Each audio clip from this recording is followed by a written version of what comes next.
Morning. It is now 8 o'clock and it is time for the Standing Committee on Finance to conduct a deliberation on the annual reports of the Provincial Treasury as well as the Western Cape Gambling and Racing Board. So good morning to members, to Minister, to HOD, to officials. I am Leon van Wyk, the Chair of the Standing Committee. I'm now going to hand over to members in the House to introduce themselves, and then those who are on the online platform. And then we will move over to Minister and HOD and team to introduce themselves. Good morning, everybody. I am Benedicta van Minnen. I am an alternate member of this committee. Thank you. Good morning, Chairperson, Minister, the officials. My name is Noko Masipa. I'm a member of this committee. Thank you. Morning, everyone. Nama French Mbombo. Good morning.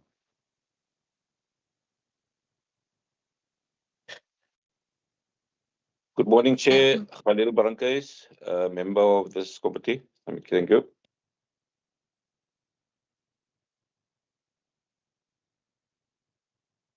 Good morning. Good morning, Chair. Good morning, MEC. Good morning, colleagues. My name is Noel Constable, and I am a member of this committee. Thank you. Thank you, Member Lecker. Good morning, Chair. Good morning, everybody. My name is Pat Lecker. Thank you very much. I've received apologies for Member Gondlo and also Member Bryant. Over to you, Minister. Welcome here today. Thank you, Deirdre Bartman, Minister of Finance. Morning. Good morning, Chair, members. Jolinda Gantana, Head of the Department. Good morning, Chair and members. Isaac Smith, DDG Governance and Asset Management. Good morning, Chair and members. Victor Senna, DDG Fiscal and Economic Services. Good morning, Chair and members. Malcolm Boyson, Public Policy Services. Good morning, Chair and members. Ziad Majid, Infrastructure. Good morning, Chair, members, and Lisbeth, Public Finance, Provincial Government. Good morning, members and Chair. Steve Kenyon, Local Government Finance. Morning, Chair and members. Melissa van Niekerk, Provincial Treasury, Director, Financial Governance. Morning, Chair and members. Grant Caswell, Minister Department, HOM. Morning, Chair members. Darren Cronje, MFMA Coordination. Morning, Claire Horton, Fiscal Policy. Good morning, Chair and members. Leanne Kibero, Supply Chain Management.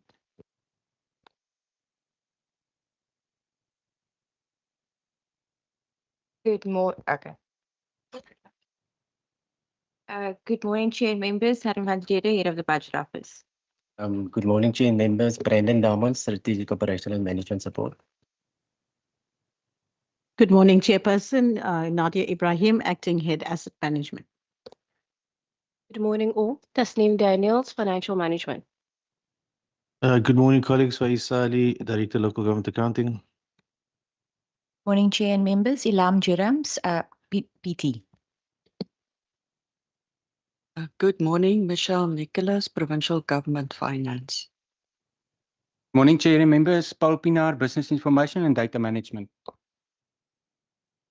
Morning, Chair and members. I'm Reggie Clark from Local Government Supply Chain. Good morning, Chair and members. Polanis Pelete from Financial Systems. Good morning, all. Valencia Peterson, Strategic Management. Good morning, Chair and members. Anne-Marie Smith, Chief Financial Officer. Last but not least, good morning, Chairperson, members and colleagues. Nadia Ismail from Strategic Operational Management Support.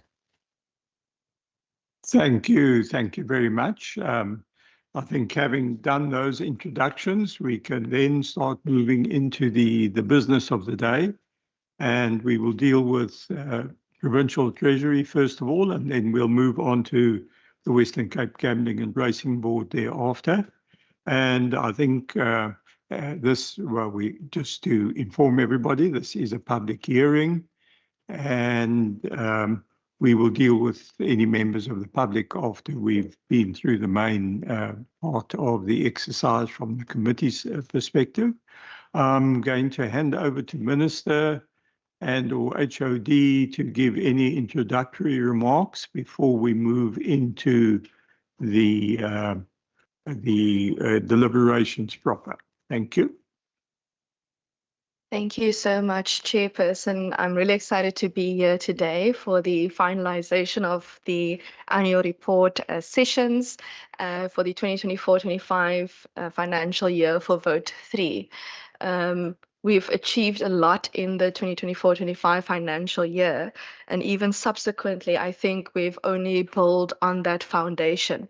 So some of the achievements you might have seen throughout the year is a little bit outside of the period of review, but nevertheless, we're still excited to be able to brag about some of them.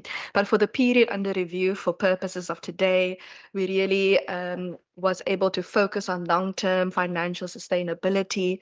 And for Provincial Treasury, part of my ministerial priorities that we tried to incorporate was looking at fairness, looking at value for money, looking at innovation, looking at trust. And for the period under review, we were able to publish 3 major research publications. The members know mostly about MERO and PERO. But for the first time, we were also able to publish the local government budget performance review assessing all 30 municipalities, and it was quite well received within that sector.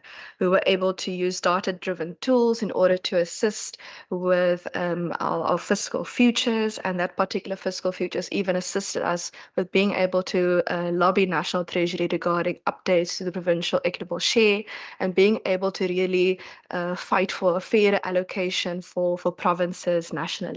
We tabled 2 budgets, or 3, if you count retabling, in terms of the adjustment budget and the main budget. The adjustment budget mainly focused on prioritizing disaster relief and frontline services, and the main budget really focused on putting the province on a trajectory for growth and jobs specifically. We've also had quite a few interventions in municipalities. We continued our intervention in Beaufort West that progressed from stage 1 to stage 2. For the period under review, we started the work in Theewaterskloof. Subsequent to the period under review, Theewaterskloof is now under financial recovery. And in Kannaland, we also started the support plan and financial recovery plan. And subsequent, that financial recovery plan is now in place.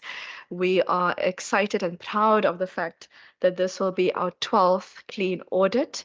I was joking with the HOD a bit earlier that it's eggs a dozen now. In terms of being able to achieve that.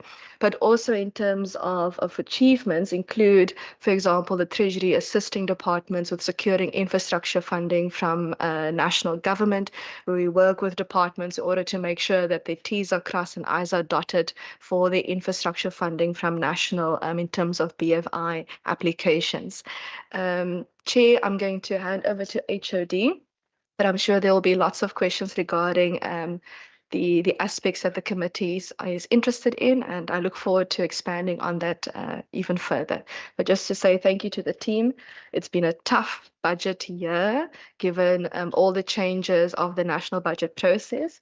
But with that and the audit process, we're really proud of where we are in terms of the work that Vote 3 does. Thank you. Thank you, Minister, and thank you to the Chair and the committee. My opening remarks are simply to say that we're still the smallest treasury in the country, and I think the year under review has had its challenges, but we remain steadfast and the team remains steadfast in building that solid governance foundation. And the challenge that we've given ourselves is how then do we translate that into being an enabler for service delivery. I believe that the team and we have stepped up because it's not only in relation to our role, both in terms of the PFMA and the MFMA, but also in terms of our support that we've reached out to other provinces where they come and visit us regularly and we share good practices. Also, the partnership that we are creating with national, in particular National Treasury, around some of the exciting initiatives that we've embarked on in terms of the year under review. So the team has stepped up and we are here today to account for in the year 2024-2025. Thank you. Thank you. Thank you very much for that. Yes, indeed, we are at the tail end of the annual report sessions that we've had.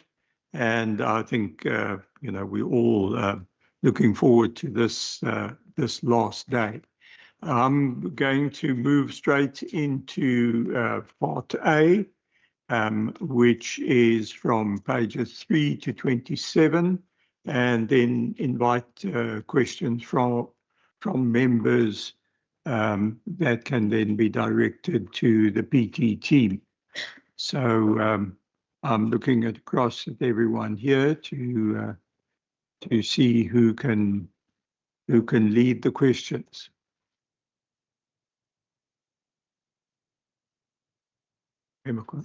I see Member Constable. Yes, you can go ahead. I think just as usual, quote the page number that you're referring to, and then Member Lekker thereafter. Yeah, thank you very much, and good morning again, colleagues, to all of you. Chair, from my side, I will start with 3 questions, beginning on page number 9. And the MEC already give a snapshot, but if the MEC on page 9 at the bottom, MEC, and you've already talked about the interventions. If the MEC chair can give us in-depth progress with regards to the 3 municipalities, and also the importance of the relationship, the engagements between municipalities. I note from Beaufort West municipality that there was weekly update meetings, weekly committee meetings. Is that still the case, and is it also continuing in the other 2 municipalities with regards to Theewaterskloof and Kannaland? And then MEC, how long is the road still for these municipalities, and what do you foresee? How long will this intervention be? Then, Chair, on page number 11, on the HOD, she mentioned challenges and risk on paragraph 1 with regards to the GNU that was being formed, also the geopolitical risks, and then the political instability internally. If the HOD can maybe elaborate on that, and what is it that her department is doing with regards to that? How do they solve those problems? How do they engage between provincial and national government? And then my last question on page number 12, paragraph 1, 2, 3, 4, paragraph number 4. There's mention of the funding, the budgets, funding budget and unfunded budgets of municipalities. She mentioned 1 municipality successfully moved from an unfunded budget, and then there's increase from 5 to 6 from 2023, 2024 to 2024, 2025. Can she maybe give us a snapshot of who this municipalities is and what are they doing? Yeah, Chair, I think this is from me. This is the 3 questions from my side. Thank you very much. Thank you. Thank you, Member Constable. Over to Member Lekker. Thank you, Chair, once again. My question is on page 8 on the forward. by the chairperson. With the increasing levels of gambling advertising across the province, often targeting vulnerable community, can the chairperson please indicate what measures the Western Cape Gambling and Racing Board has in place to monitor, regulate, and limit excessive or misleading gambling advertisement, and whether any steps are taken to protect young people and low-income groups from the social harms associated with gambling. Also, what specific programs or public awareness initiatives the board has implemented to encourage responsible gambling behavior, and how it monitors licensed operators to ensure they promote safe and responsible gambling practices in line with their licensing condition. Again, on page 8, Chair, on the board's remuneration. May I? Are you actually dealing with the Western Cape Gambling Board at this stage, or with finance? Sincere apology, Chair. Okay. My sincere apologies. Okay, no problem. Thank you.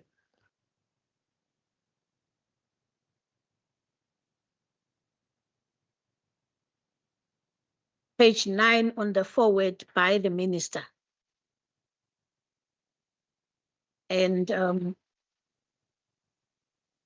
on the title, the Treasury published 3 major research publications this year. I would like to know, for the payroll, what is the process for verifying data accuracy in the publication? Where are the data sets drawn? Where are the data sets drawn from? And on page 9 again, on the forward, under financial struggling municipality, given that one of the department's key strategic priorities is to support municipalities in achieving financial stability and sustainability. My first question would be, what are the targeted interventions or financial recovery measures the department has implemented to assist the struggling municipalities to improve their revenue management, governance, and service delivery capacity? Secondly, which municipalities in the Western Cape are currently experiencing serious financial distress or instability? Thank you, Member Lacker. I think we'll take those for the first round. I note Member Lacker has probably also crossed over into the gambling board, but maybe there's an element of comment that you can provide at that stage, because the revenue that we've gained out of gambling board has increased quite significantly in this year. And the Western Cape appears to be the main magnet within that sphere within the country now. So I suppose there's also questions that we need to ask on the socio-economic side as to the significance of that happening, and also in a way the concern that we then have. But I think I'll hand over to you, Minister, and HOD, and whoever else can deal with these questions. Thank you. Thank you so much. I'll actually start with Member Lacker's one. I know the Western Cape Gambling and Racing Board will be here later, and I'll wait for them in order to speak about the particular programs and interventions. But just for now, where an operator is licensed is not necessarily where the client is playing. So for example, you could be sitting anywhere in the province playing, but your operator could be licensed in the Western Cape or in Gauteng or in Mpumalanga. So you could be in any, because it's online, for example. So you could literally access anyone's website And wherever that operator is licensed, that is where those taxation goes to and where those fees goes to. And the reason for that, Chairperson, is because where you are licensed is where we have to do the monitoring and oversight. So irrespective of whether you are playing from the Western Cape or playing from Gauteng or playing from Mpumalanga, we have to do oversight over the license of where that operator is licensed. And also, so we still have to appoint our license department people, the people that have to do compliance, the people that have to do the investigations. And that's why it's our view that, you know, provinces must continue being able to get the taxation and the fees from where you are licensed, because otherwise we can't properly do that monitoring and oversight. But I'll go a little bit more into detail into that once the board is here with us, because there's some really good work that's also being done in trying to move the needle on things like automation as well. Member Constable asked about going in depth regarding the 3 interventions. I'm going to ask that the team just deals with every single municipality and the key metrics within the FRPs. I know, Chair, we have submitted the respective financial recovery plans to Parliament, but we're happy to recirculate the links to the FRPs, and the key metrics for every municipality is in the FRP. But I'll just ask the team just to highlight and bring some of them to the fore, as well as to deal with the weekly meetings, because there are certain meetings that obviously have to occur in terms of FRP in order for us to do oversight. And how long will the intervention be? It is until the criteria of the financial recovery plan is met. Is if you meet the different items that that the financial recovery plan has set out, that shows that you've gone from rescue and stability to sustainability, then the financial recovery plan will be considered for ending. But if you're not moving forward on particular targets, then you will remain under the FRP. So it's also up to the municipality and that particular council to make sure that the municipality really shows progress on a particular on those particular metrics. I was in so for example, even though the FRPs for Kannaland and Theewaterskloof was not concluded for the year under review, they are now in place. And I was in Kannaland, for example, and I spoke to the community members and I told them that even if Kannaland municipality had to follow every single metric and conclude every single metric of the FRP, if they had to do it on time, according to the timeline of the FRP, it will likely, not definitely, it will likely take them 5 years before they get to financial sustainability. And that's if everything goes according to, are you meeting your deadline? Are you meeting your target? So it all depends on, are we able to really move that needle in terms of progress, and also working with the council to make sure that there's oversight over the municipality to make sure that the municipality meets those particular metrics. But I'll ask the team just to give like the highlights of every FRP, because the 3 municipalities are very different.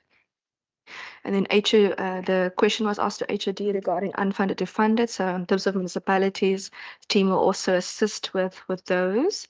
In terms of the major publications, I actually have the Pero with me. I don't have one of the Meros with me. I'll have a look online. But what we've done, for example, so after every chapter, and I'll use chapter 1 of the Pero currently, for example, pages 34, 35, 36, 37, 38, 39, 40, 41, and 42, in the just chapter 1, member Lacker of the Pero, are all of our references. So we literally, so for every single chapter in the Pero, we've also per chapter included what are the references for the data that we've put in here. So I'll also ask the team just to get to give us some more information on the data sets. Some of the data sets, for example, belongs to either Stats SA or Quantec, for example. But I'll just ask the team to give more information. But we do publish in the Pero per chapter what exactly those references are, so that members can go to that particular reference and see is what we're saying and where we've gotten the information from credible. In terms of the targeted interventions to assist struggling municipalities that deals with increasing revenue and governance, I'll also ask the team to assist with this one, because we also have support programs over and above the financial recovery plan program that we have. So the financial recovery plan funding, we fund through one grant, how we assist municipalities. And then we also have the financial management capacity grant. Financial capacity management grant, that one. And it's a big fancy name to say that municipalities can submit applications for funding, but it needs to be related to long-term financial sustainability. So some municipalities, and I'll ask the team also to come in here, they apply, for example, if they need extra smart water meters. Some municipalities apply for if they want some extra smart electricity meters. Some municipalities need assistance with updating the indigent grant system, because some municipalities just need that extra 1 million rand or that extra 500,000 rand in order to get a system maybe ready for what they want to do. So, but those particular applications can't be the same type of stuff that you're submitting to DLG for like infrastructure, for example. The ones that you submit to Provincial Treasury has to relate to long-term financial sustainability. But I'll ask the team just to go into the criteria of that particular grant. And that's also separate from all the ad hoc support we also give municipalities. For example, we have a revenue masterclass that we do with municipalities to assist them with all of the revenue challenges and to assist them with long-term planning. We have what we call a provincial budget and governance forum that I chair with the MMCs of finance, where we bring all of the concerns from the MMCs of finance together. And what we've actually done is we've actually increased that particular forum from once a year to twice a year, because we've also noticed that the MMCs also require more engagement more structurally in terms of that regard. So we increased the amount of meetings in that regard that we've had.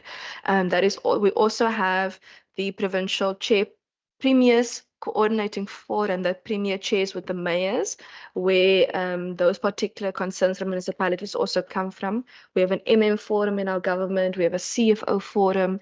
We are currently, and even though it's not for the year under review, the team is also going to have a master class on development charges, because a lot of municipalities have questions regarding how to do development charges, how to structure things. So we're also going to be now introducing a new development charges master. I'm not sure if we're calling it a master class or webinar, but it's very similar to the revenue master class they'll be doing. We also, for example, have what we call an annual financial statement consistency workshop that we do with municipalities. And it's actually done so well in our province for helping municipalities about how they put their Fs together, that we've also partnered this year with National Treasury to roll it out to the whole of South Africa. So we're really proud of that work that we're doing with National Treasury to help municipalities even beyond the Western Cape with how does one put really that annual financial statements together and how for it to be consistent. I'm sure there's lots of things that I'm not mentioning. There's lots of ad hoc things that we assist with municipalities as well, with auditing and accounting, and we assist with supply chain management when municipalities ask. But not every municipality is obviously the same, so I'll ask the team to really expand a bit more on that support that we afford municipalities. The financial distress ones currently, the ones that are under FRP for financial recovery is Beaufort West, Theewaterskloof and Kannaland. But what I'll do is if there are any particular red flags that are popping up regarding financial distress, that I'll ask the team just to speak to that as well. Thank you, Chairperson. Thank you, Chair. Just in relation to the question around the transition from the 6th to the 7th administration, but in particular in terms of the geopolitical risk, there the references to the Ukraine war and the impact that also had on us here at the southern point of Africa. And the second, in terms of political instability, we had 18 hung councils during the year, and that has got implications because if there is a change, it does impact on how these municipalities then run, and therefore the additional support that we would have to provide in terms of our overall support initiatives that we provide municipalities. So that is the reference there. And then just in terms of the budget funding status of municipalities, the team is also going to provide a little bit more detail, but in the 2024-25 financial year, we had 24 municipalities that has adopted funded budgets, and this is because of improved governance arrangements. And it is important that a municipality have got a funded budget, because then it means the budget is credible and that their expenditure then can match or their revenue and expenditure lines. Then maybe just an example or a few examples to the committee in terms of the movement there. For instance, in 2023-24, we had Cedarburg as unfunded, that moved to a funded position.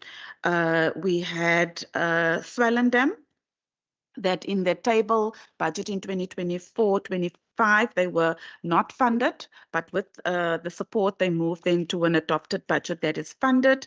And then we also had Pito municipality, that if we track the movement from the table budget in 2023-24, that was unfunded to a funded position in 2024-25.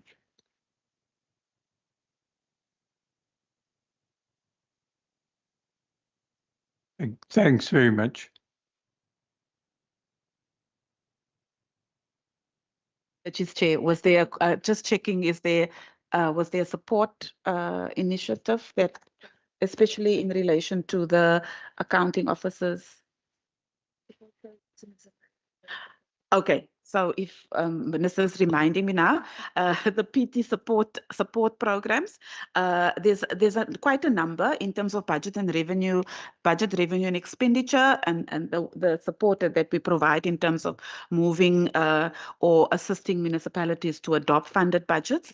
There's also advice and support that we provide in terms of the accuracy of the MSCOA financial reporting system, and then in terms of also providing assistance in terms of long-term financial planning. Minister spoke to the grant support, and that is in terms of the financial management capability grant as well as the municipal financial recovery services grant, and the focus there is in relation to our mandate, which would mean that our aim is to improve or work on the sustainability of municipalities. So a lot of the grants is focused on revenue enhancement and long-term financial planning, and because of the MSCOA project that we run or in conjunction with the National Treasury, issues around data cleansing and also some tariff modeling. And then the socioeconomic intelligence is the SEP-LG that we provide municipalities in terms of supporting them to assist with their planning processes. And that goes hand in hand with our municipal economic review and outlook, which will still be coming in the new calendar year to support municipalities. Then on the governance side, there's quite a number of oversight structures, and the team can also expand on that. But we do also support SALGA and DLG in terms of councillor training or councillor induction training.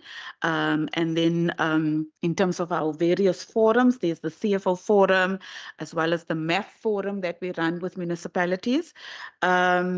We also then support municipalities in terms of the consistency work from an accounting perspective with the external audit process, and that covers all areas, also our supply chain unit in terms of the overall support there that we provide municipalities. And then we also support municipalities in terms of the effective implementation of combined assurance with the various fora that we run, and then also the utilization of our capability maturity model. So there's quite an all areas that just dealt with financial governance, and then on the asset management and SAM governance, we continue to assist municipalities in reducing red tape.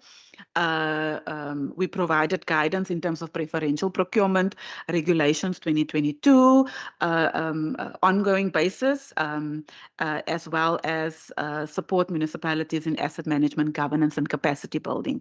And in terms of performance reporting, the advice that we give there is just in terms of reporting of our predetermined objectives, and also assistance with financial and non-financial reporting templates.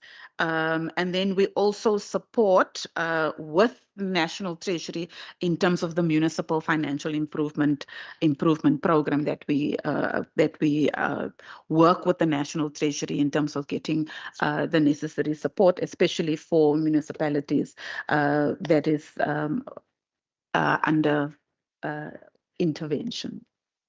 I think I've covered it. Yeah. Thank you very much. Yeah, I think part of what we are dealing with now, we're probably drifting into part B as well in greater detail. I'm just checking if there are any further questions here. Member Laka. Thank you, Chair. Thank you, Chair. First would be a quick follow-up on the support for funding to municipalities that are struggling. I want to check what methods are used to identify these municipalities, or is it just an application by the municipalities based on their own problems that they've identified? Then, Chair, let me move to a first question on the second round.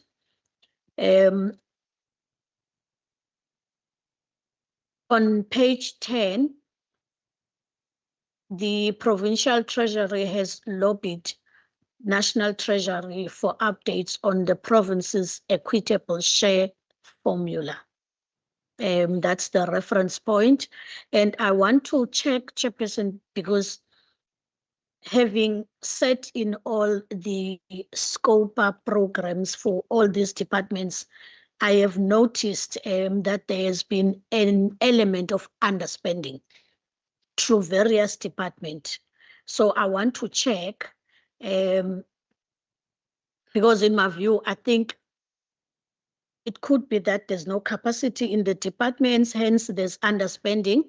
But can the MEC look into the underspending question departments in how they've come up with that, and what else can be done so that tomorrow we don't ask for equitable share, whereas there is an element of underspending across some of the departments? So what else can be done by the MEC before requesting for an equitable share, when it becomes clear that both municipalities, in some instances, and the departments, they are underspending in their budgets? Thank you. Thank you, Member Laka. I see Member Constable. I think you can go ahead, and then I'm not sure if there are any further questions on part A, because then we can move into part B after that. Member Constable.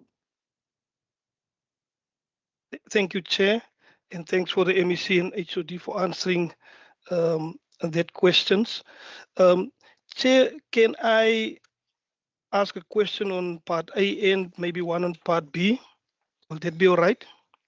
Yes, I think you can go ahead with that. Thank you very much, Chair. On page 18 HOD, you under public private partnerships, and I know that we had a presentation with regards to public private partnerships, but in the document you mentioned that you assessing the risks, risk transfer during project development and all that. In your assessment, did you find any risks? What was the impact of that risk, and how did you deal with risks in the public private partnerships agreement? What is the measurements, the monitoring tools that you are using then to engage the companies that are part of those partnerships? Then, Chair, on page 31, if I can move in part B.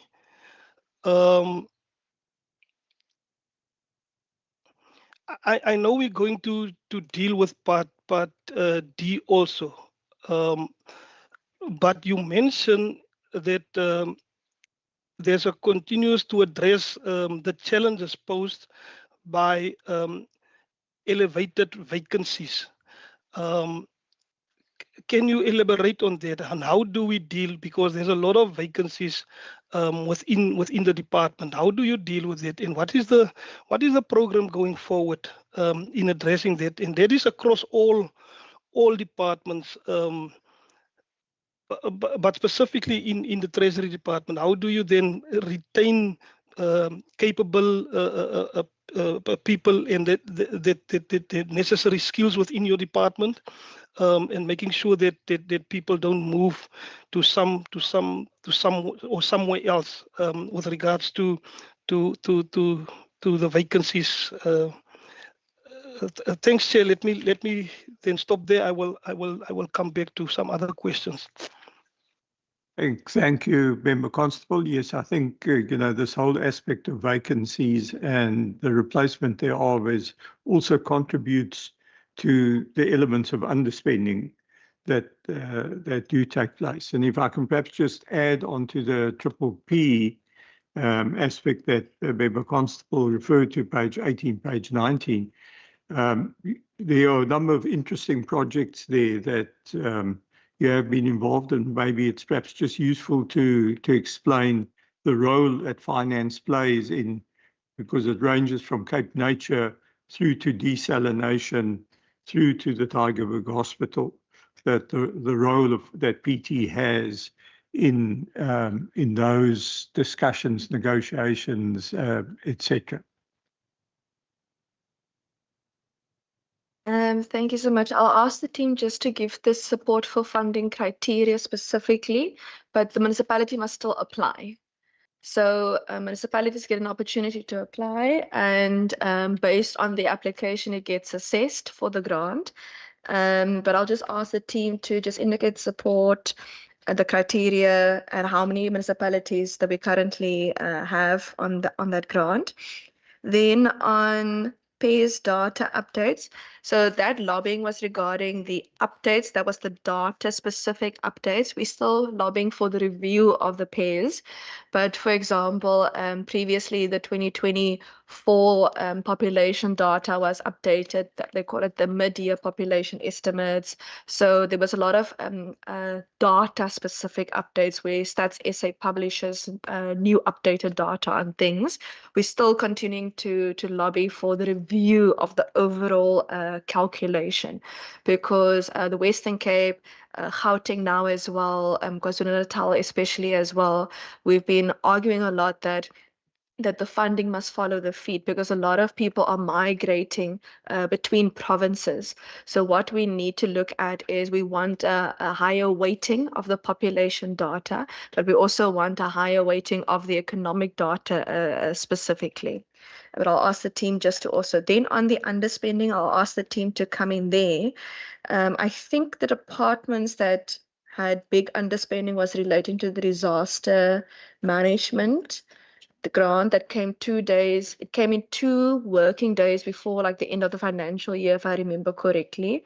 And then it was infrastructure where there was a dispute with National.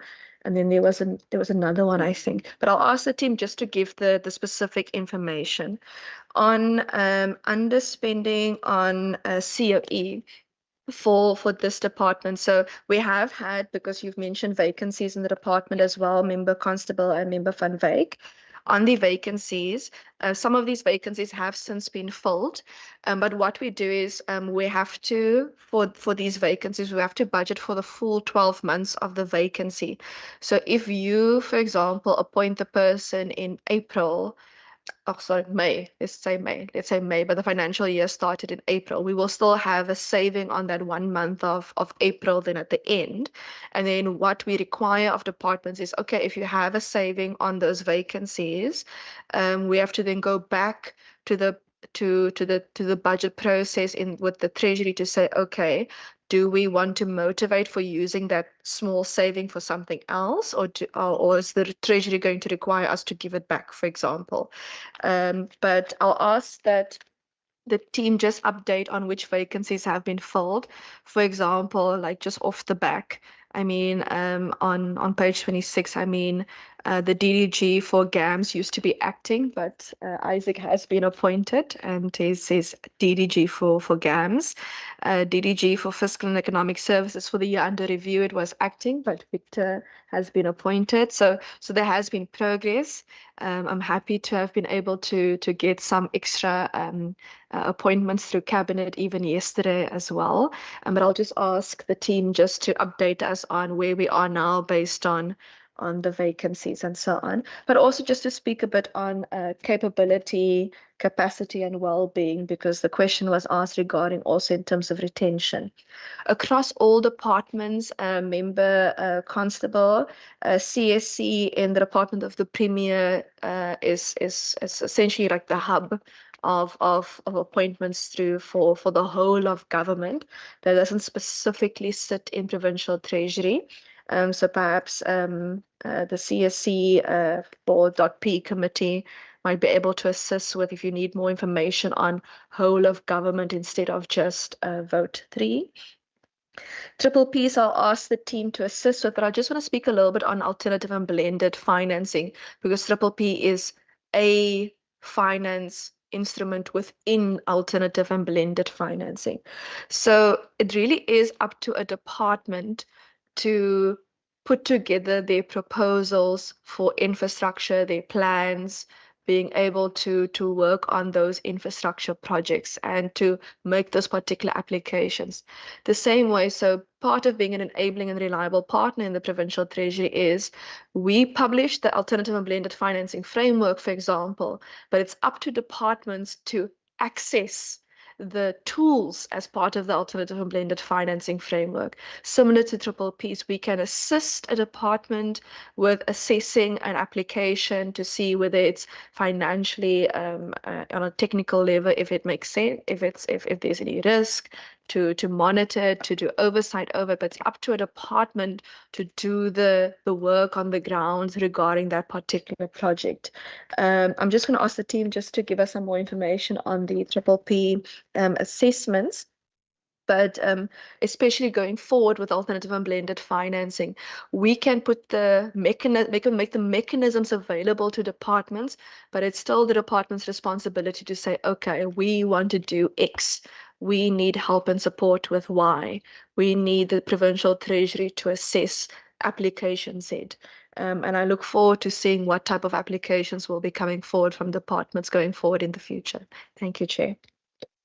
Thanks, Chair. Before the team comes in with a little bit of detail, I'd just like to respond. I think Minister Lekker, Member Lekker was asking very specific questions around how we decide in terms of who gets financial support. So we follow the municipal accountability cycle. So now in November, DLG will go out and look at and engage municipalities around what are the strategic themes in terms of their projects and priorities that would come out from a municipal level. And then we go out again and we do technical assessments. That's where the Treasury will lead.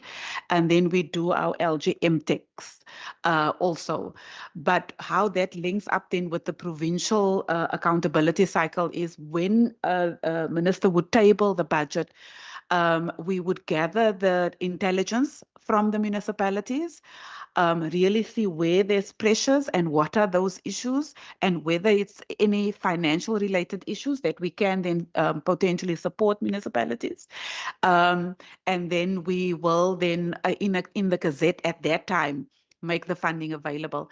There's also a portion that we keep allocated to be able to respond to municipalities during the financial year. But I think Stephen and Deanne will be able to elaborate more on that.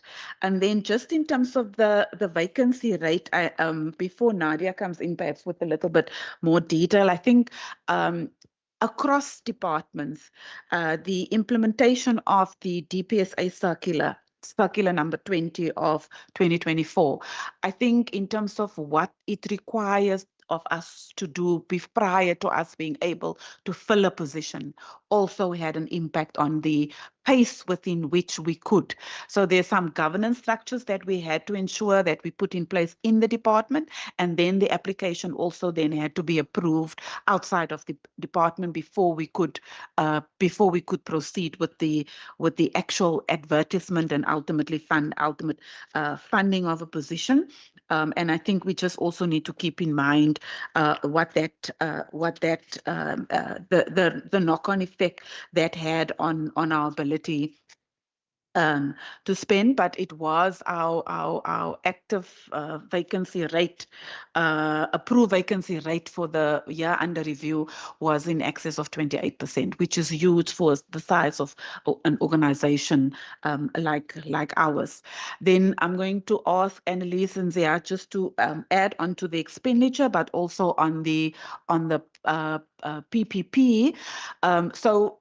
Maybe by way of introduction, we come in and we do, even before we are required to give a TA approval, we support in terms of assessing or working with the department, municipality or entity in terms of the feasibility process.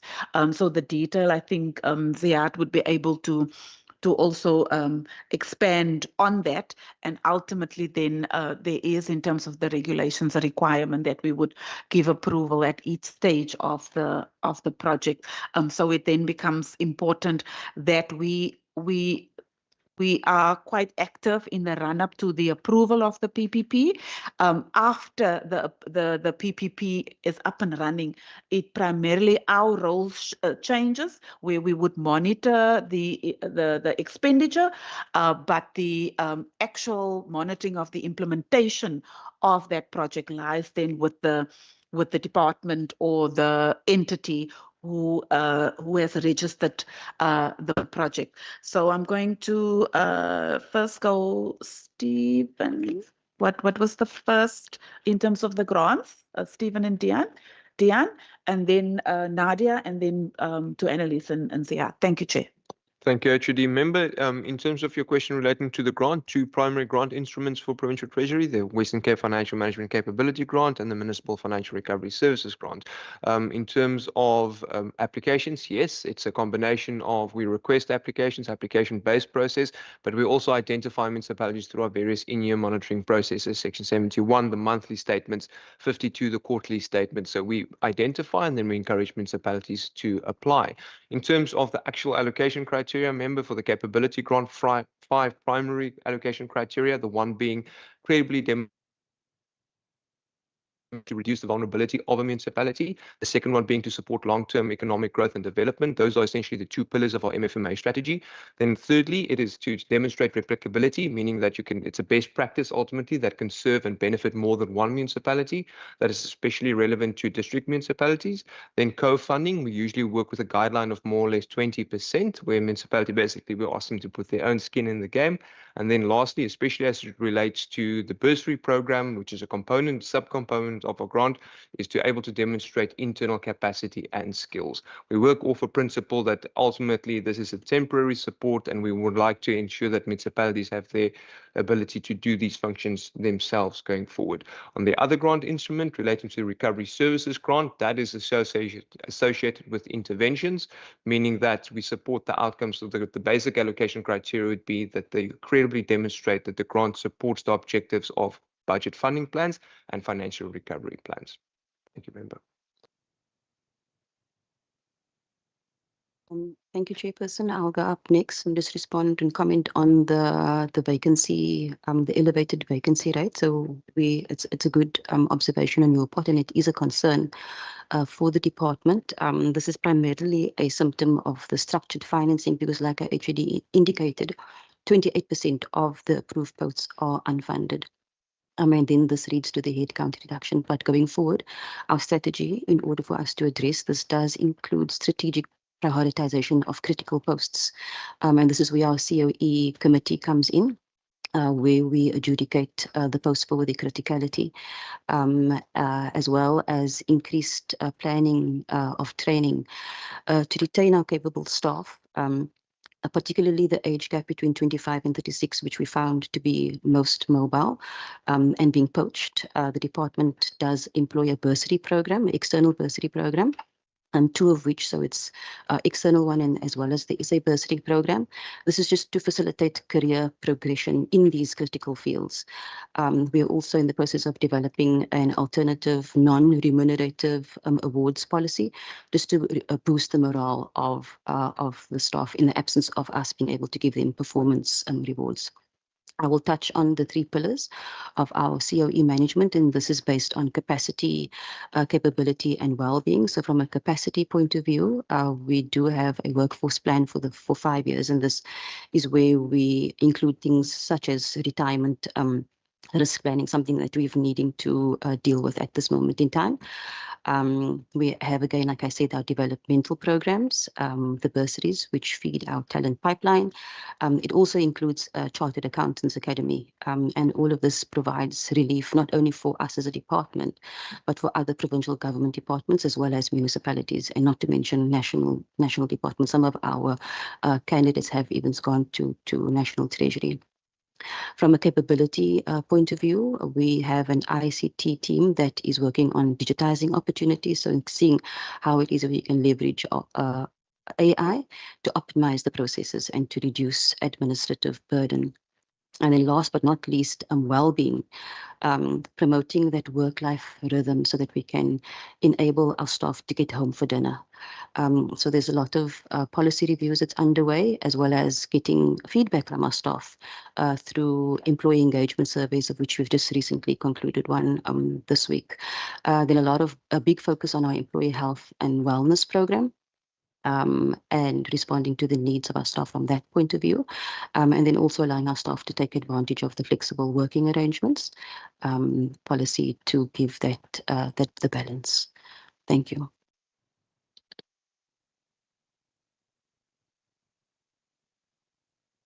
I'll provide some little bit more detail on the underspending for the province. For the province, for the 24-25 financial year, we spent 98.2% of our budget, meaning the underspending amounted to about 1.8%, which is about 1.5 billion rand. That 1.5 billion rand is made up of 829 million rand on the disaster funding that we received in the 2024 adjustments budget for the agriculture department, for CASP, and then also for the roads conditional grant. So of the 1.5 billion, 829 was for the disaster funding underspending. Then in terms of the Department of Infrastructure on human settlements, there was 300 million that we did not receive. Our allocation was reduced, and that's included then in the underspending, which then leaves the remaining amount of underspending for us as a province around 400 million of the 1.5 when when we take into consideration disasters and the funding we did not receive from the human settlements. And that amounts to almost about 26%.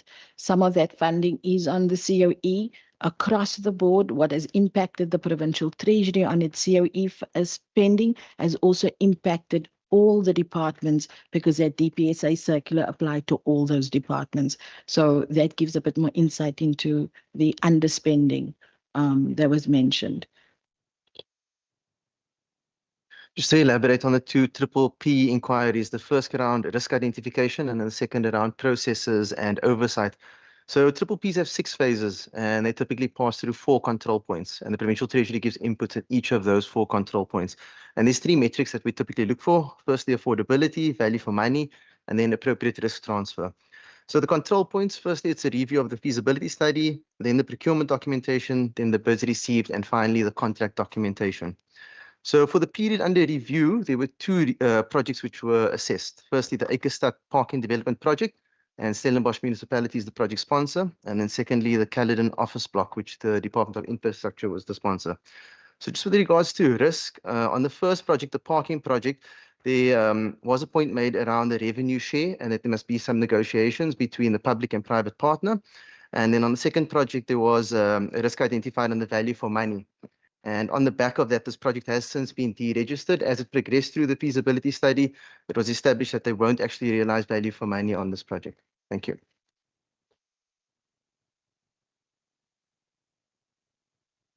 Thank you for those responses.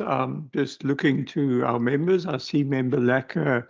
Do you have a follow-up question, or is this part of Part B? Okay, so we're definitely moving into Part B now, and I know that is the meat of all the explanations, and there's some very good explanations within Part B of the work that you've done, and I think you've probably covered a fair amount of that already there. But you can go ahead, Member Lacker, if you can just give us the page number. Thank you, Chair. Go ahead. Okay. No, thanks, Chair.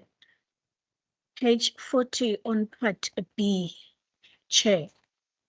There has been mention of the focus on enhancing service delivery through the use of technology and innovative models.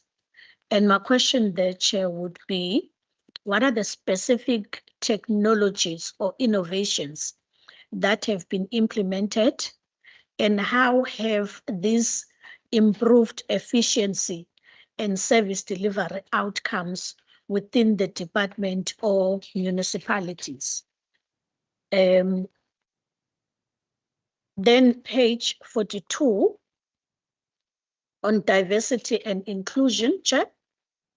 The reference would be on paragraph 3 of page 42 on recognizing that African males are highly sought after and highly mobile. Given that the department acknowledges that males are highly sought after, I want to check, because, Chair, if municipalities are offering higher remuneration and packages, considering that there is currently 1 African male within the department organizational structure on page 26, what specific intervention or retention and transformation strategies that the Provincial Treasury has implemented to attract, develop, retain African male talent within its organizational structure? And on page 61, Chair, on Chief Directorate, Local Government Public Finance, during the year 2024-2025, 7 municipalities tabled unfunded budgets, with Swellendam being the only municipality that moved to a funded position following support from the PT. What specific interventions or technical support were provided to these municipalities to ensure that their budget funding plans are credible, sustainable, and aligned with the Municipal Finance Management Act.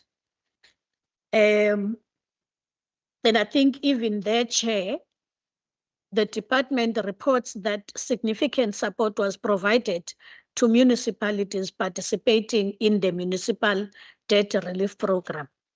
And I want to check, Chairperson,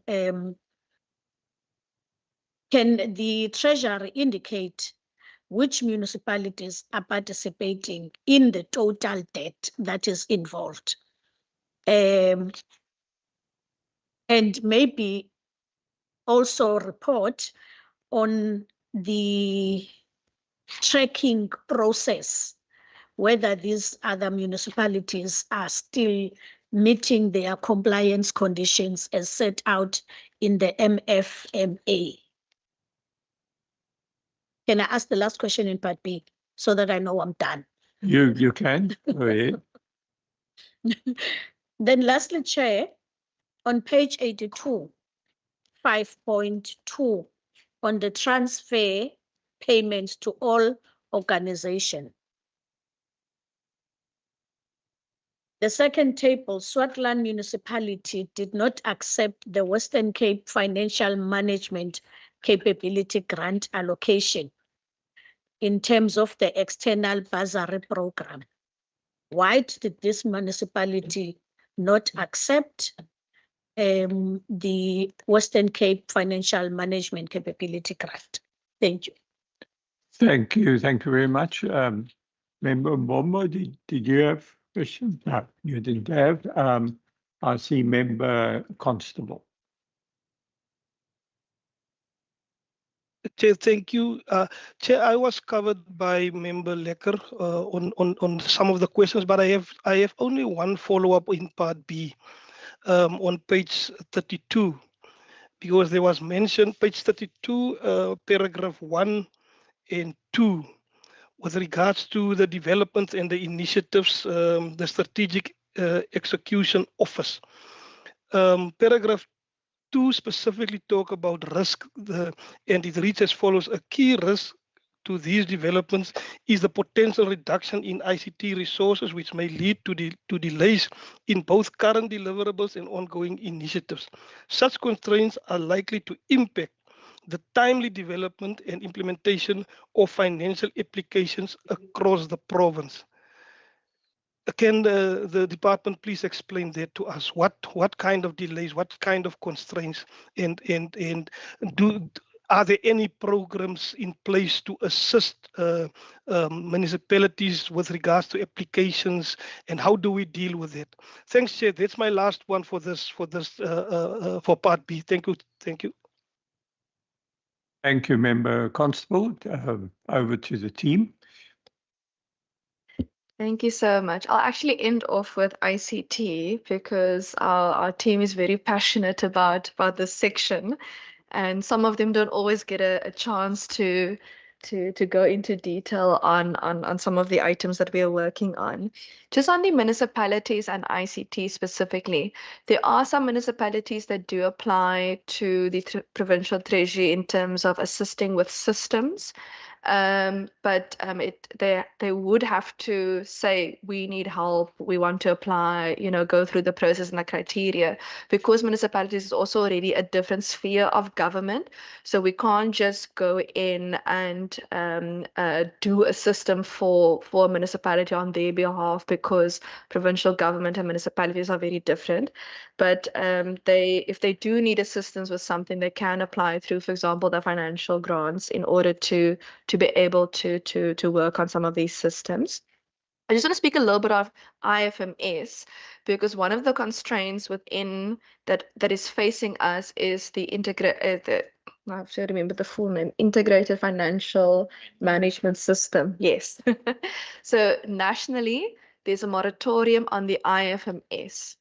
What that means is, Member Constable, is that, for example, we have e-procurement in the Western Cape government, but the e-procurement is only up to a certain level of transactions. In order for us to really roll out e-procurement for everything and for everyone, we need the moratorium lifted. And that permission sits at National Treasury. We have engaged National Treasury through the Budget Council, and that I sit on and that HOD supports me with in terms of that particular council with the different MECs of finance. We have lobbied to say, please, please, please lift this moratorium. Let us put a business case together. Even if we start working maybe on a pilot and work on phasing, let's negotiate regarding how we can do this. So there really is still work in progress, but we keep putting it on National Treasury's desk because we really do need the moratorium lifted, because we want to be able to roll out, for example, our e-procurement for all transactions across all of our government departments. But currently we can only do it to a certain level, essentially. But I'll ask the team also not only to speak about e-procurement, but also the other systems that we work on, and also some of those constraints that we are facing. I'll ask the team also just to come in regarding the transfers and the amount of participants in the municipal debt relief.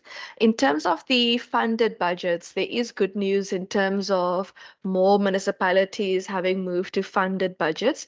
It's not for the year under review, but there is good news subsequent to the year of review. But I'll just ask the team maybe just to come in here regarding some of the good progress that we've made, as well as the attraction and retention. It is difficult, Member Lacker, because municipalities, when you look at some of the salaries in municipalities in comparison to provincial governments across South Africa, it's much, much higher for doing the same thing or sometimes less than what the same position in a provincial government might be doing. So municipalities have more scope and more space to offer higher salaries to people. But I'll just ask the team to come in regarding that attraction and retention and how we're dealing with that. And in terms of the pairs, also just ask the team to come in there, maybe to also just speak a little bit on the fiscal futures model and how that fiscal futures model was really able to assist us in making in modeling in financial modeling, and how it really assisted us throughout the budget process.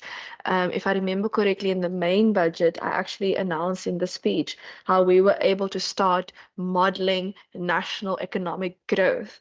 And when we look at the IMF projections now of national economic growth, and we look at our projections of national economic growth, it's starting to become much more in line in terms of how we are modeling it. And the reason that is important is in order to be able to say, okay, if these are the assumptions we're making, we need to be able to put that assumptions back into the budget process. But I'll just ask the team to speak a bit more about that technology and the different innovations that we're busy on. Thank you so much, Chair. Thank you, Chair.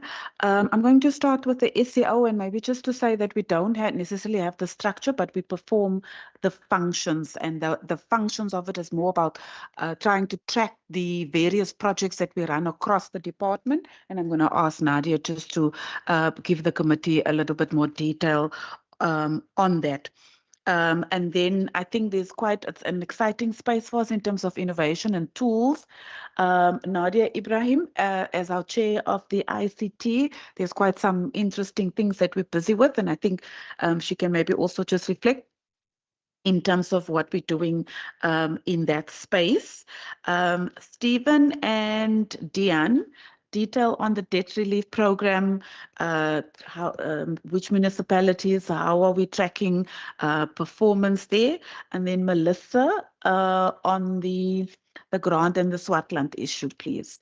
Yeah, and then maybe also in terms of the equity issue and recognizing that we do have categories of employees that are that is highly mobile. So for each category of level that we advertise, we have broken down in terms of what is the EE target that we are looking for, and obviously that then becomes a good criteria for us to go through the recruitment process.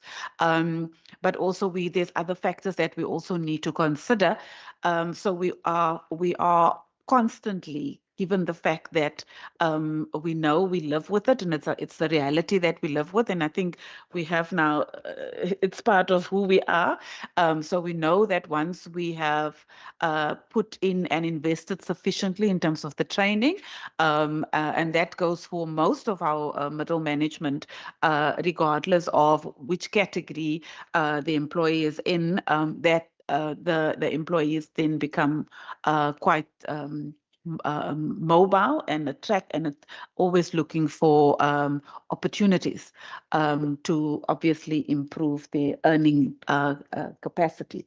So I'm going to do Nadia and then maybe Melissa, because it's short and sweet, and then we will go to Nadia Ibrahim, and then lastly come back to the municipal debt relief and the funding positions of municipalities. Thank you. Thank you, HOD. So the SEO stands for the Strategic Execution Office, and it is an extension of our Strategic Management Support Services subdirectorate within my directorate, whose focus for now is on outputs and monitoring outputs and reporting on outputs. So the SEO is taking this to another level and wanting to monitor outcomes and primarily on the execution of the projects. Through monitoring and reporting to management and keeping the transparency across the organization. So in essence, it's a project office on steroids. Up until now, like my HOD mentioned, it is an informal structure. So it's an operational model that we're making use of, and we're taking advantage of internal resources throughout the department. So these are individuals that are passionate about the work that they do, and they're keen to get the exposure and the development. So this commitment and the energy has been the driving force in the successes that we've brought about by the SEO. So like I said, it is informal for now. So we do recognize that there is a need for a sustainable approach. And as such, we do have the organizational development team on board to review the structure, so that we can ensure that there is relevant and dedicated resources in place that is able and capable to fulfill all of the objectives that we set out as an SEO. Thank you.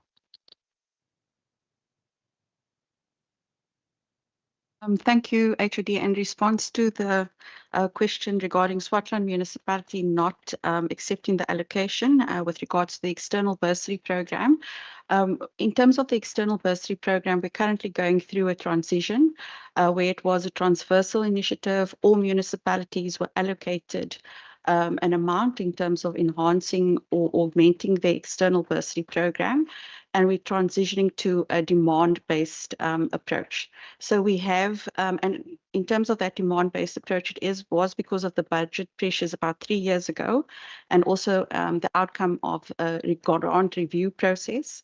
And so with regards to municipalities, we've given them a 3-year transition period. The conditions to that transition period is that we fund bursary students within the bursary program.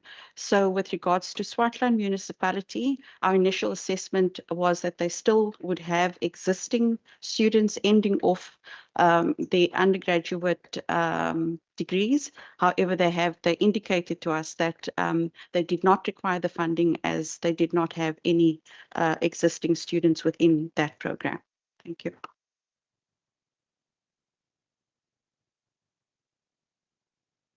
Thank you, Chair. When we talk ICT in the Provincial Treasury, I think it's underpinned by our ICT strategy, which we term our PTE vision.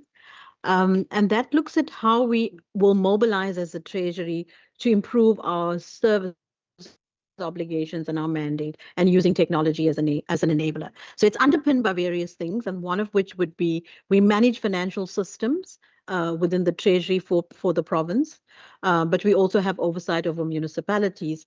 The problem statement is that on the provincial side, you have systems, an ERP system, but you have not connectivity between the three systems that look at personnel information, purchasing as well as financial accounting.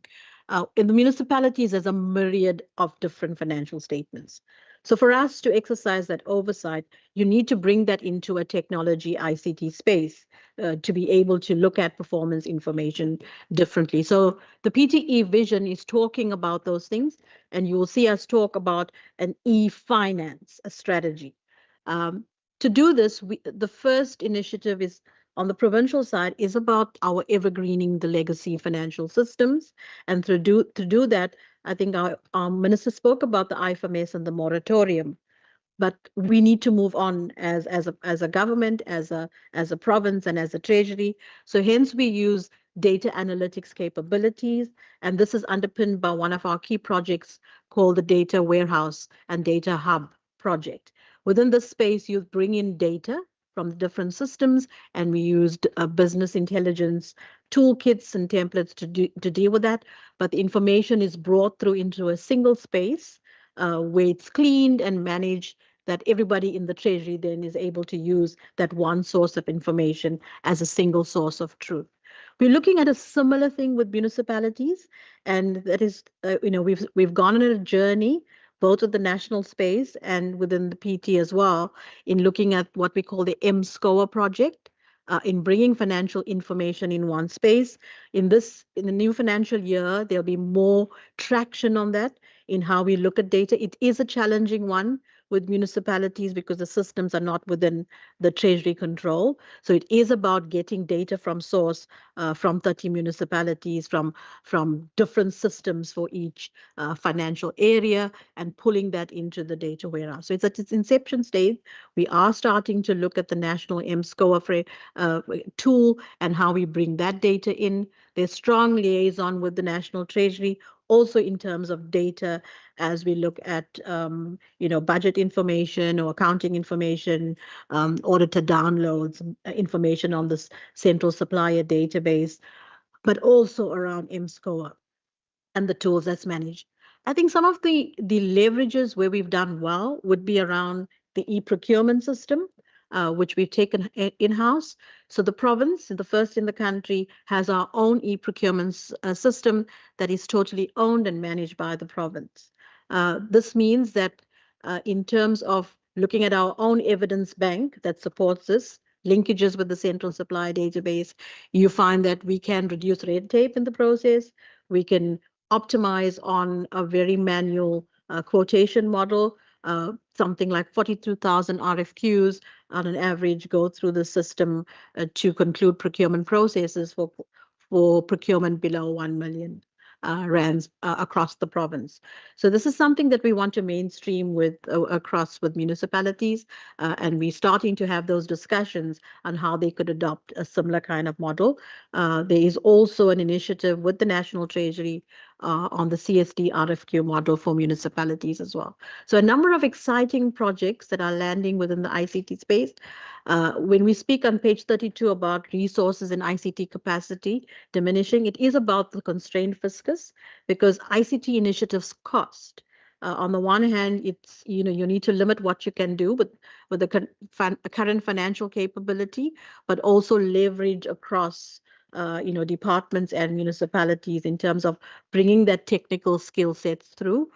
We do partner with our Department of the Premier, the Center for E-Innovation, in terms of ICT resources to do that. And that costs you because you pay for those contracts or the resources via those contracts, and you have to work within the fiscal envelope that each what Treasury's been handed, but also in terms of what the departments actually do in that space. Thank you, Chair. Thank you. On the municipal debt relief question, we did do quite a comprehensive presentation for the local government committee in the legislature. So just in brief, the 4 participating municipalities in the province are Cederberg and Matsikama on the west coast, then Beaufort West and Kannaland.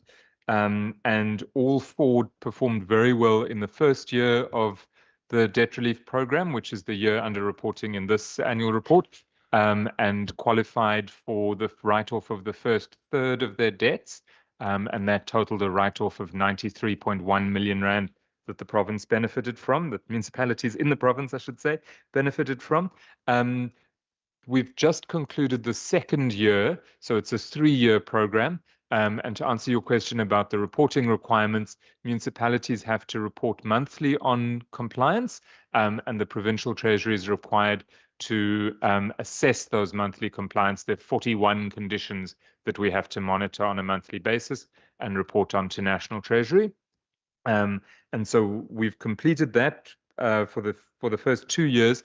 In the second year of implementation, 3 of those municipalities have strengthened their compliance. So that's Cederberg, Matsikama, and Beaufort West have performed even better in the second year. However, Kannaland has had a marked deterioration, and on what is probably the single most important condition, which is consistent payments to Eskom, they have fallen short.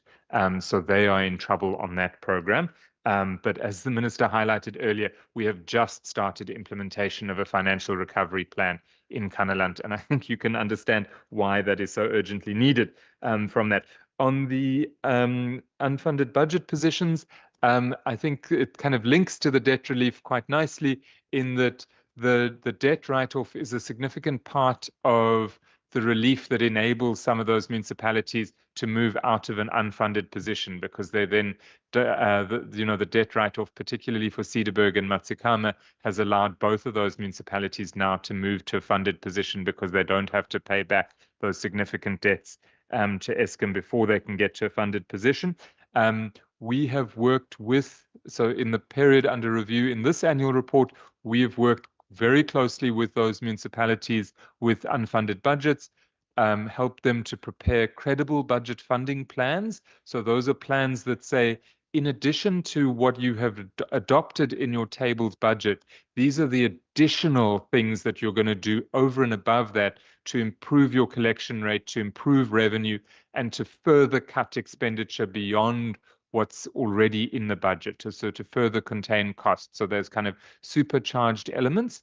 And we meet with, I think, answering Honourable Constable's question from earlier as well about our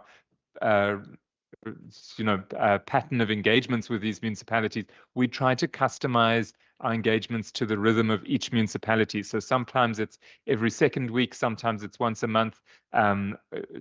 One of my directors is absent this morning because he's in a cash flow meeting with Beaufort West right now. So it's kind of, we work very closely on the budget funding plans. What we've tended to do is to require that every 2 weeks every month they report to us on progress. So there's a list of activities that they need to implement. They report on progress. They also submit a file of evidence of achievements against the targets that they have. We review that, and then we have a meeting with them to go through that performance, discuss problem areas, etc., and try and resolve those issues. As the Minister highlighted, we have good news on that in the next year, which is not what's in the annual report, but many of those municipalities have managed to move to a funded position in the new financial year. So I think from that, we think that what we're doing is working with those municipalities. Thank you, Chair. Minister? Chair, I have to brag about something that the procurement team has achieved with the ICT that they've also implemented. Chairperson, the Western Cape government for the 2024-25 financial year has finally breached the 30% National Treasury benchmark for total procurement spend to women-owned businesses for the first time in the Western Cape government's history. And that is for the 2024-25 financial year. It was 34.6%. And this is part of the public procurement disclosure that we always make, and we've already disclosed our information. Not only is this historic, but our team cannot find any government or sub-national government in the world that has breached 30%. So we said we're going to write to the World Bank and the United Nations to ask whether they have research or information on whether any national government or subnational government in the world has breached the 30% mark. And we're also making a commitment, if there is one, please publish your data and we will give you all of your flowers and your kudos. And if there's someone that has done better than us, then we will also pull up our socks to make sure that we even perform better. And the reason this is so wonderful is we were able to achieve this 34.6% without set-asides and without mandatory subcontracting, which is really evidence to show that transformation in procurement and value for money are not mutually exclusive. And I just want to give the team their flowers for that achievement, because it's not just the Provincial Treasury, it's the whole Western Cape government. Thank you. Thank you. Congratulations for that. Wonderful. Looking to members, I see Member Lekker. Go ahead. Thank you, Chair. My first follow-up, Chairperson, would be with regards to the challenge of males that are seemingly being touted because of various other reasons. If I heard it correctly, there was mention of the interns. And I want to check with regards to the recruitment of interns. Does that mean that the equal opportunities in terms of development for those interns is given priority? Or how does that seek to address the issue of males not being attended to, particularly black males? Then the second one, Chairperson, would be around the issue of the debt relief. I want to get an understanding as far as Ghana Land is concerned, what seems to be the bottlenecks for them not to be able to be in line with the other 3 municipalities? Has there been progress, particularly to ensure that they themselves move to a funded, my apologies, move to a funded kind of arrangement? Then the last one, Chairperson, would be on the Swartland municipality. I'm trying to think if the bursary is based on a supply and demand kind of arrangement. What does that mean to the development of those persons in the municipality? Is there a consideration that at least people, as and when they are employed within a particular department, they might have or should have reached a particular level of development and competency thereof? So what exactly is the department doing in ensuring that those persons are capacitated fully? Thank you. Thank you, Member Lekker. I see Member Constable. Are we roughly getting to the end of Part B? Just indicating whether you still have some more, Member Lekker. Okay, Member Constable. Chair, I have one last question, but that is in Part D. Are we going to finish Part B first? No, we're not finished Part B. We're sort of trying to wrap up Part B now. Okay, then I will hold mine for now. Okay, thank you for that. On page 62, there's the reference to the Gauteng High Court ruling on NERSA and the issues there on the municipal electricity tariffs, and then the cost of supply studies that needed to be undertaken. Perhaps, could we perhaps just have an update on that situation, whether that's likely to reappear in the coming financial year? Thank you. Thank you, Chair. I'll actually start at the last one because that NERSA court case gave me a bit of heart palpitations at the time. When that court case happened, the court case judgment came at the end of the month, and the first of the new month was on the Sunday. So when you have a court judgment on the Friday, things are being communicated to municipalities on non-working days over the Saturday and the Sunday. But your new financial year and the month starts on the Sunday. What ended up happening is municipalities had to now start scrambling around because the system for your tariff for the new financial year was already in place. But now, if there was problems with whether you have a cost of supply study, whether you can implement a tariff, there was a delay also in days. So some municipalities had challenges in terms of actually losing revenue because they couldn't put the new tariff in place because of the cost of supply study. From a provincial treasury perspective, and we did this work together with Department of Local Government, we assisted quite a few municipalities with their cost of supply studies, with funding for it. And I'll just ask the team just to go into more detail. And what we're currently confronted with at the moment is NERSA indicated that, for lack of better words, because these are the words I read in the media, that they had that 50 billion rand bungle. Now that amount was not included in the current NERSA proposals regarding the increase for electricity tariffs for municipalities. So not only is the NERSA proposal currently very high, because that is something that NERSA is going to end up pushing down onto municipalities. If you're not including that 50 billion rand, where's the money going to come from? And I'm really concerned that that is going to be pushed down onto municipalities from NERSA. We have raised it with National Treasury, and even through our Energy and Water Council, it has been raised, but it's a big concern. The last thing we need is for essentially the cost of living for our residents to increase beyond the ability to pay.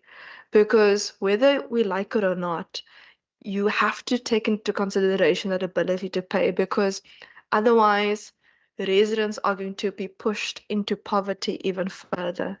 So this is something that we're very concerned about regarding the NERSA recommendations and proposals at the moment. But I'll just ask the team to go a bit more into detail regarding that. The only other one I want to touch on, and I'll give the rest to the team to answer on a more technical level, is with Kanaland specifically, there were other expenditures that Kanaland also undertook before they even were in a financial recovery plan, expenditures that increased, and that also related to things like COE and appointments. But I'll just ask the team specifically just to come into how can we get them to a funded budget. I remember Lekker is going to be hard because based on their current finances, even if they had to follow everything, they will likely get to a funded budget within 5 years. And that's if the financial recovery plan is really followed and that they meet those respective targets. But based on where they were at, where they entered into the financial recovery plan, Kanaland is going to take some time likely to get to that funded status. But I'll just ask the team to expand a bit more on those bottlenecks and increase in expenditures that we saw occurring before the entering into the financial recovery plan. And I'll ask the team just to expand on the rest as well. Thank you. Thank you, Minister, through you, Chair. I'm going to start off with the service delivery improvement plan, and that's in relation to Member Lekker's question in terms of the target audience that we want to, or a population group that we want to attract. And it starts with our bursary program. So in order to be an intern, you have to come through the bursary program because there's a condition that you will have to work it back. And then usually what is useful is we would identify also talent through that process. So some of the interns that we have, then when we have positions available, we would obviously, with all of the interns, but then there would be positions available that we would like to also go through a recruitment process. And we have been, there's quite a number of employees in the Provincial Treasury that has actually been nurtured through a bursary program, but then ultimately also then an internship program. But I think if we look around the average age here, what we, I'm not going to mention the average age, but what we need to do is obviously we realize that we need to get into social media because it starts there to raise awareness. The youth is quite active in terms of those types of platforms. And so that's where we went to start off, just to raise awareness around that on these platforms around the bursary program. So we have been able to, in this year under review, we advertised and published the bursary program on, for instance, Go Study, EduCourse, Green Agri Career Portal, as well as ZA Bursaries. And I think, given the measurement we've put in, we have been able to collect quite valuable data in terms of number of hits, traffic, etc., etc. And I think the lessons that we've learned from there, especially with the specific age group 18 to 34, where we see this high turnaround, but it's also a group that is quite in demand in relation to the male demographic, is to consider how then do we, maybe with additional resources, become a bit more aggressive in attracting potential applicants that we can then bring into the system in that particular way. I'm going to ask Diane just to take the NERSA, the cost of supply, deal with that, those particular aspects of the question. I think then we are covered unless Nadia wants to add and come in on the recruitment. She's thinking, but I think I've covered that. Diane? Thank you, HOD Chair and members. In terms of the NERSA cost of supply methodology for last year, I'm specifically referring to what transpired in the 24-25 year. Out of interest, that court ruling that basically ruled the entire methodology unlawful from a procedural point of view is still under review at the moment. AfriForum took that matter to court. A judgment has not been passed on the actual appeal, meaning that the current methodology applied by NERSA still stands. In terms of what transpired last year, there were 5 municipalities in the Western Cape who did not have cost of supply studies, valid cost of supply studies in place, with emphasis on valid. The first 3 municipalities did not have any cost of supply: Cederburg, Prince Albert, and Kannaland. And then Oudtshoorn and Hezekwa did have cost of supply studies, but it was outdated. In terms of how we supported municipalities, is that we got Sustainable Energy Africa as a non-profit organization. They are the only institute in the country currently that has a NERSA supported methodology for cost of supply studies. And basically, they wrote the book on that for NERSA. So we got Sustainable Energy Africa to support all 5 of those municipalities, and all 5 municipalities successfully submitted cost of supply studies to NERSA, and then ultimately or subsequently NERSA was able to approve their tariffs for the financial year. Thank you, Chair.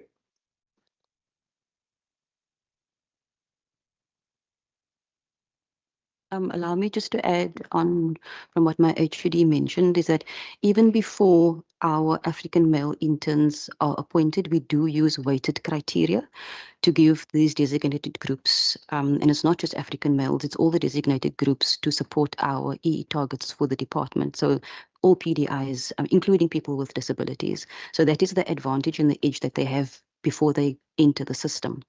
But the way that we have designed our internship program is that once they are in, they do get equal access to developmental opportunities.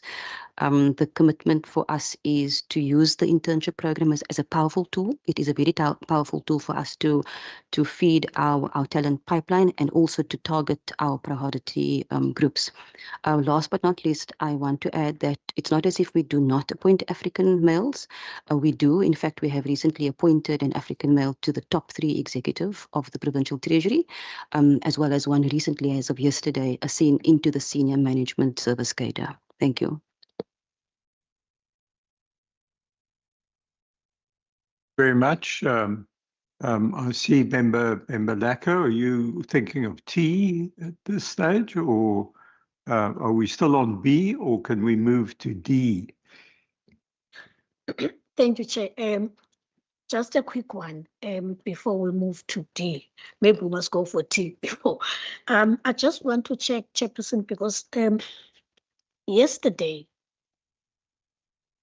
in the agriculture portfolio, there were issues mentioned or something that I picked up on agriculture support program. There was 270 million, and on the CASIDRA, the 2.2 million underspending. Just to understand, has Treasury picked that up?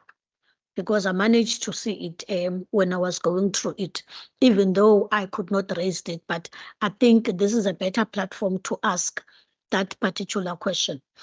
But also in terms of because I had the notes on the underspending also. The issues on human settlement, I think it was also mentioned, the underspending. I think that monies that the Treasury could not pay it because there was no application for a rollover. Such also is an indication of an underspending. So I actually wanted to understand what is the state of that. And also if in some of the cases, Chair, you would find that there's what I think is a principle of fairness that is in my view neither here nor there, because of the issues on limited bidding. There's always been mentioned, I've mentioned it many times, Member Nkondlo, limited bidding, in my view, closes down space on competition. It has a potential of capturing various departments. Is there anything else that could be done about it? Because sometimes there's an element of saying we needed something that has already been there because the processes of tendering and would delay the service delivery. So I want to check within the Department of Treasury, has there been a thinking of moving away from that? Because it could be that what the left hand offers, there could be a greater opportunity of other systems that could be offered by other companies if we follow the route of limited bidding. So has there been a thinking of moving away, even if it's in phases, but to find other amicable solution towards it? Thank you. I think some of this is probably outside the ambit of this particular annual report, but I'm sure PT can provide that necessary advice there. We'll try, even if we don't have the information, we'll try and source it if necessary. If I remember correctly, the Wednesday or the Thursday we tabled the budget, the provincial budget. Then agriculture nationally and the national government send agriculture's money I think it was the Friday before the end of the financial year. The Monday or the Tuesday was the end of the financial year. There is no way for a department to spend that amount of money on a Friday to a Monday on the last days of the financial year. It's not possible. It just wasn't going to happen. And we made a decision to say, we are not going to do fiscal dumping. We're going to ask that the money is given to us in the new financial year. So in order to avoid fiscal dumping, we said we want the money for the new financial year. It's just there was no way for the Department of Agriculture to be spending the disaster money over a weekend. It's unrealistic. But I'll ask the team just to go a bit more into detail on that particular funding. The DRI human settlement spending related to the dispute with National regarding the business case and figures. So I'll just also ask the team to go into that more detail. On fairness and limited bidding, I'm just trying to open up our latest procurement disclosure report because majority of our procurement in the province is competitive. Now, limited bidding isn't wrong because sometimes there is only maybe one or two companies that can do what you need them to do. So limited bidding is not wrong. What you try to do and what you should try to do as a government is as far as possible to try and do competitive bidding. But sometimes limited bidding is required within departments and it's also up to our accounting officers and our CFOs and those who are SCM within every single department to be able to do that assessment to see whether or not something can go for limited bidding or not. But I'll just ask Isaac and the team to come in more on that because limited bidding is also not for everything. Like if there's only one company in the world, for example, that can produce a particular equipment, then you're not going to be able to buy it from here. I remember, this is not nothing this current financially, but I remember a few years ago where Health had to buy a piece of health equipment. But there's literally no company in South Africa that makes this particular equipment in order to save a life. So that, for example, you would not go under competitive necessarily, because if there's only one company in the world that makes that particular piece of equipment, then you're kind of stuck between a rock and a hard place. But I'll ask Isaac and the team also just to come in here, and maybe, as I can't find the data now easily, but maybe just to speak to the competitiveness in procurement for the past financial year. Okay, thank you, Minister. Thank you, Member Lekker. So in a Western Cape, we by default is open and competitive bidding. But from the Provincial Treasury, we've also issued prescripts in the different forms of procurement. As I've said, by default is open and competitive bidding. Even with all the procurement less than 1 million, whilst the National Treasury work on a quote system, we work on an open and competitive system. So part of our e-procurement system, we've got various companies linked to commodities. And in fact, when there's an inquiry from departments, they actually get all of these inquiries.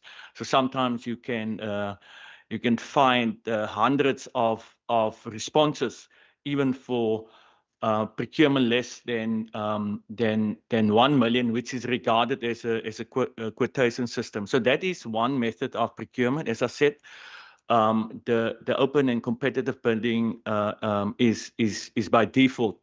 But then, as part of our prescripts, we also make provision for limited bidding. That is also accepted bidding form across the world.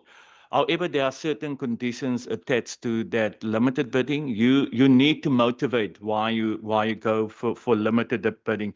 You were talking about systems, and that is one of the categories which you'll probably find more that limited bidding is used. When you go out on any electronic systems, you know, we normally go out for on an average of about 5 to 10 years. But once you've implemented those systems, and a lot of your work is actually based on that, you find that it's going to be difficult just to bring in another system, and that is where limited bidding is applied. We see it within financial systems, even on a national on a national level, you know, the BAS and the PERSOL system that we're running, they for the last 20 years is using business connection to actually maintain that system for them. Once you've done it, it's actually quite difficult just to replace a system. In fact, it takes probably about 3 to 5 years just to implement the system. And that is what we do find in that particular category. More often there will be limited bidding, because if you don't do that, it means you need to replace that whole system, which can cost, I mean, 5 to 6 times more to the system that you're currently using. So we also had our e-procurement system previously, and that's why I want to make that example, that we've outsourced for 20 years from a specific company up until the time that we've actually built it in-house. And just building it in-house also takes quite a couple of years. So when you make that the decision to actually replace those electronic systems, it actually means that you have to revamp even your business requirements as you go along. We do have areas, other sectors that we apply limited bidding. However, as I've indicated, there's a set criteria that you need to follow to motivate limited bidding, and one of it is why can you not go for open bidding? Now, as a Treasury, we monitor that, and as the Minister have indicated, we disclose it also in our annual report. I'm just not sure in terms of what's the percentage of limited bidding, but I mean, it's relatively small compared to the larger procurement spend in the number of contracts that we conclude. Thank you. Sorry, Chair, I was just quickly pulling up the 2024-25 report. It is in there on page 22, but we can also forward the respective information. And it includes your percentages for competitive bidding and limited bidding, and for each category of RFQ. And then on page, sorry, I just want to get back to that other page. Page 15 of the 2024 report, as well as page 14 and 15, also shows the different methods of procurement. So the different methods of procurement we have, and this is, and we'll just re-forward the link to the committee, includes competitive bidding, limited bidding, emergency bidding, participating in contracts procured by other organs of state, procurement from transversal contracts, honoring of existing contracts, and disaster procurement. So there's all these different types of procurement, and we disclose the differences in terms of the percentages for limited bidding and competitive, but we can just forward that information as well to the committee. Thank you very much. So I think we're moving into part D now. That's page 113 to 143, with a view that we can take a tea break after that, and then we'll move into the Gambling and Racing Board. I'm looking to members. Member Lecker. No, you're not first. Okay, then it's Member Constable. Thank you, Chair. I only have one question in part D, and it's a question that I also raised last year. It's on page 140 with regard to the utilization of consultants. If the MEC and the department can maybe just explain and maybe elaborate on the utilization with regard to spending, and also maybe give us a clear understanding on skills transfer because of the vacancy rate. If I link the vacancy rate with the use of consultants, is it something that we can do to maybe use these consultants, pay them, but also make sure that there's a program in place for them to upskill our own people within the department, so that we don't have that recurring factor of using them over and over and over again. Thanks, Chair. Okay, I'm looking, any other questions at this stage? Okay, I think we can answer that one. I'm going to have the team just take us through the consulted expenditure. Something that you will see, for example, that's not in the consulting spending is, for example, last year for the first time, we actually wrote the payroll in-house. So you'll see there's proofreading amounts in, because we also try our best to make sure that we go through different reviews. But for example, that is something that we've now taken in-house. And while we still procure for assistance with the drafting of the Mero, my hope is in the future that we start building that capacity in order to be able to now also start writing Mero in-house. I think for now we'll probably will continue with consultants on assisting us with Mero, given the volume of work, and then comparing that with the capacity that we have in-house. But where possible, we always try our best to be able to do something in-house and to build that capacity. I'm going to ask the team just to take us through the different types of things that we're using consultants for. Thank you. Chair. So maybe as a rule to Member Constable, Honourable Constable, we do not use consultants for any work that we can do and that we are capacitated to do and mandated to do in the department.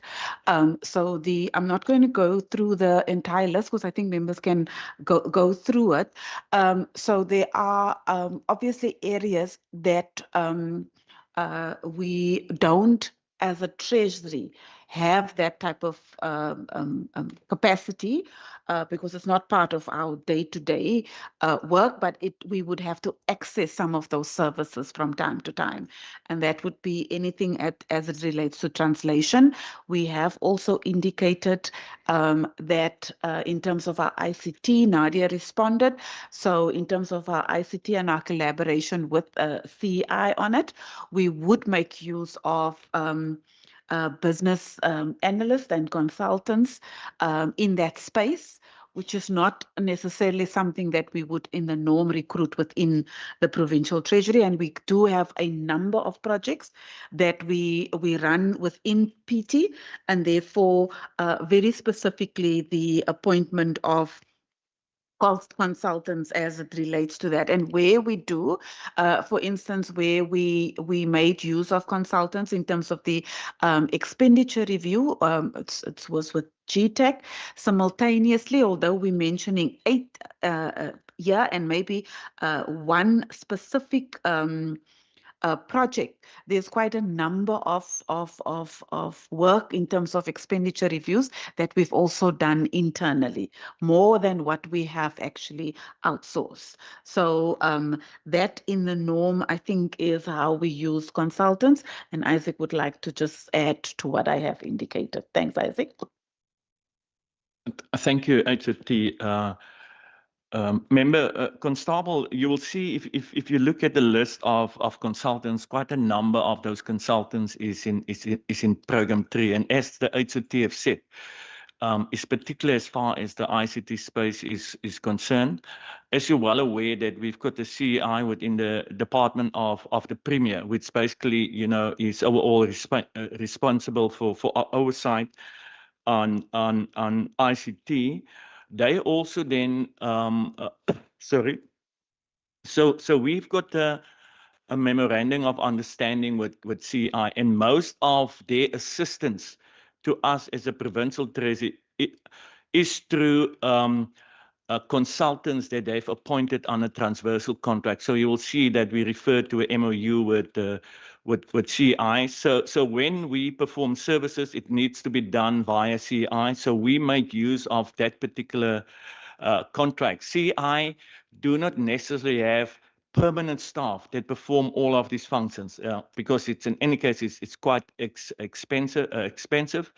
And it's also an industry where there's a high turnover. So their approach in terms of support to departments is via the contracts, transversal contracts that they do arrange.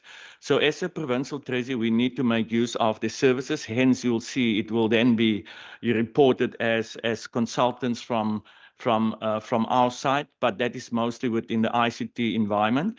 And then, of course, we also have got a contract to assist municipalities with certain expertise. So we've got also service providers on a panel. So if from a program 4 perspective and a program 2 and 3 perspective, we need assistance to municipalities, we also do call on those companies that we've got on standby if we are not able to perform those services. Thank you. Thank you very much. Looking to members.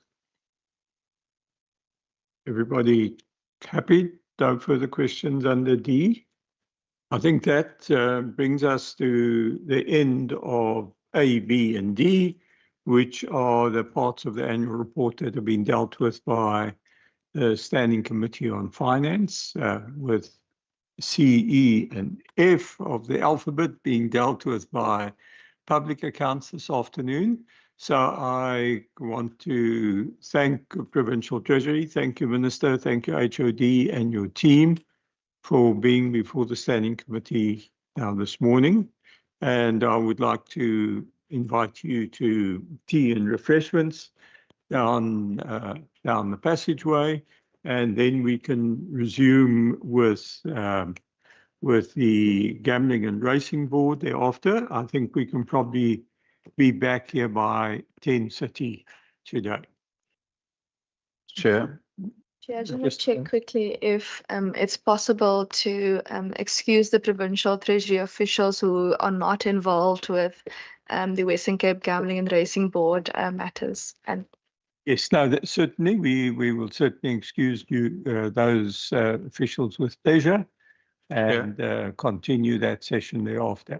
Chair. Thank you very much for your attendance. I noted you closed the meeting, but I just wanted to pass a congratulatory remarks to the department really for the job well done. You know, so many clean audits are impossible anywhere in the world. And really, I just want to say really well done and thank you for the work that you are doing, serving the residents of the Western Cape and really exemplifying it by ensuring that, you know, every money and every cent is counted and that, you know, your clean audit, you know, do show that, you know, you care about the residents of this province. Thank you, Chair, for chairing the meeting as well. Member Masi.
The Standing Committee on Finance's meeting in dealing with the annual report deliberations for vote 3.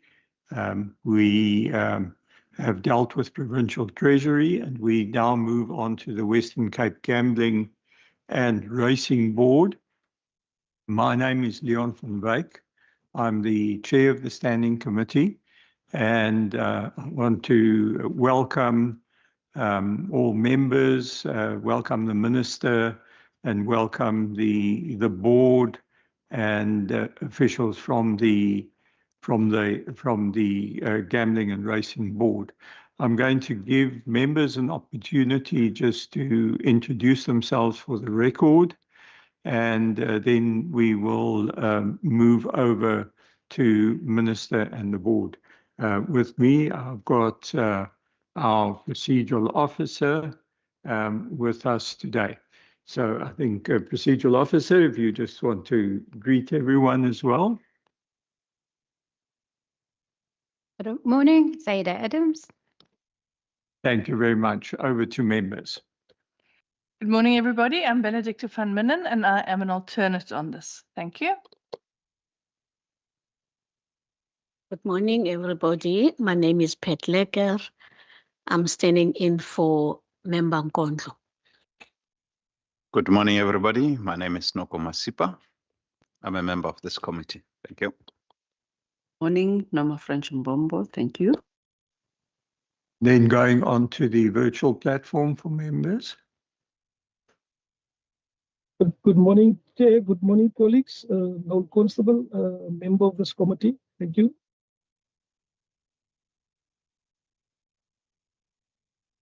Member Bronkhorst.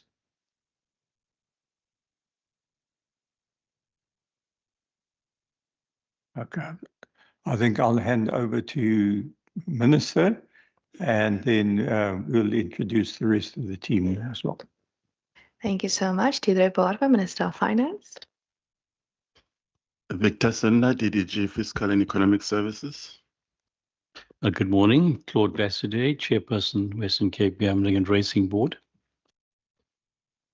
Good morning all, Primo Abrams, CEO, Western Cape Gambling and Racing Board. Good morning, Chair members. My name is Zoe Siva. I'm the Chief Financial Officer. Good morning, Chair and members. I'm a board member, Mervyn Burton. Good morning, everybody. I'm Liesl Hartman, the legal manager of the board. Good morning, Chair and members. My name is Sweetness Sitlubane, Manager HR at Western Cape Gambling and Racing Board. Thank you.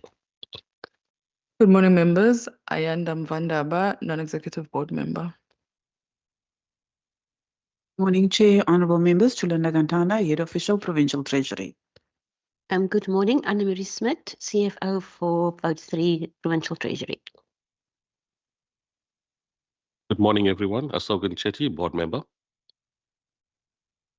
Good morning, everyone. Robin Bennett, HOD, Regulatory Compliance Department. Good morning, everyone. Alvin Matthews, HOD ICT.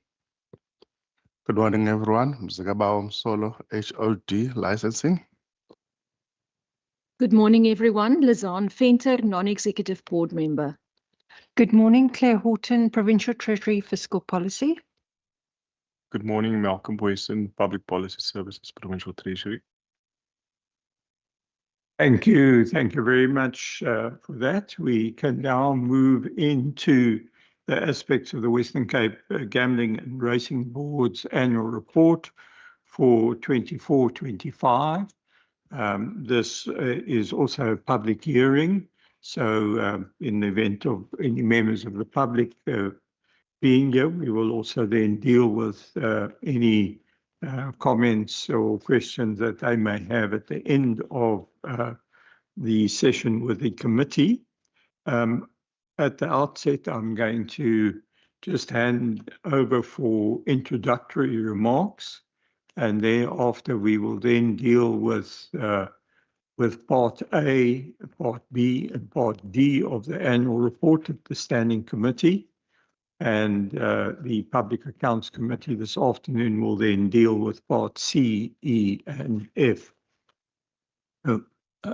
Minister, do you have any opening remarks? And then for the chair to have any opening remarks. Thank you, Chairperson. I won't be long in order to afford the Chair and CEO also opportunity to do opening remarks. Just want to congratulate the board and the entity for their clean audit.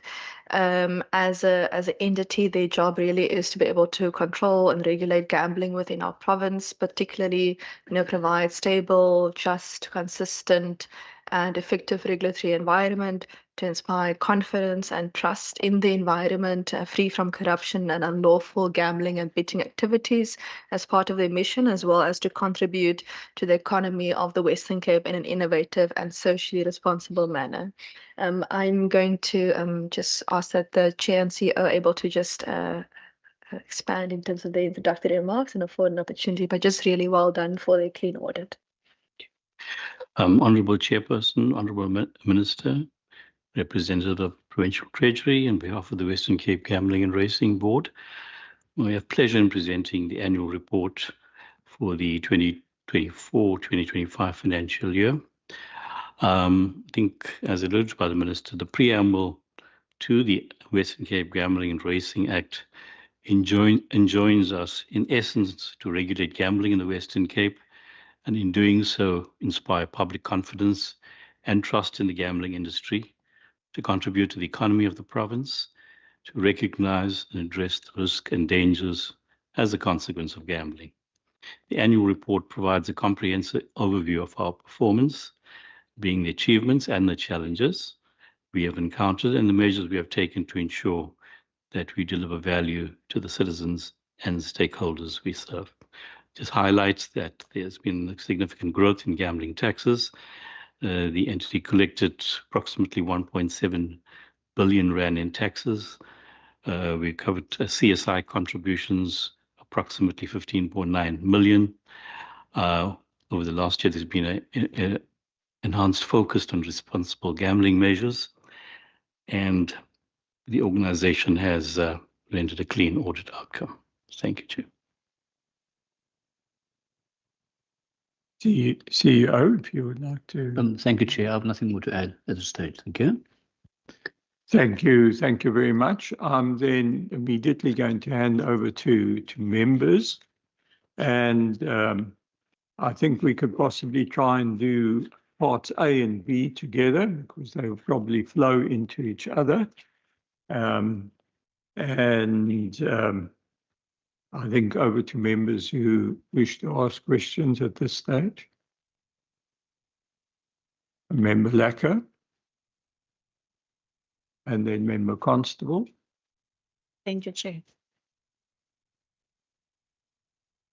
Chair, I want to start on page 8 on the forward by the chairperson. And the point of reference is on under gambling advertisement. With the increasing levels of gambling advertising across the province, often targeting vulnerable communities, can I please get an indication as to what measures the Western Cape Gambling and Racing Board has in place to monitor, regulate, and limit excessive or misleading gambling advertisement, and whether any steps are being taken to protect young people and low-income groups from the social harms associated with gambling? Also, what specific programs or public awareness initiatives the board has implemented to ensure or encourage responsible gambling behavior, and how it monitors licensed operators to ensure they promote safe and responsible gambling processes and practices in line with their licensing conditions. Also on page 8, under the board's remuneration levels, which are among the lowest for provincial entities, making it difficult to attract and retain skilled professionals?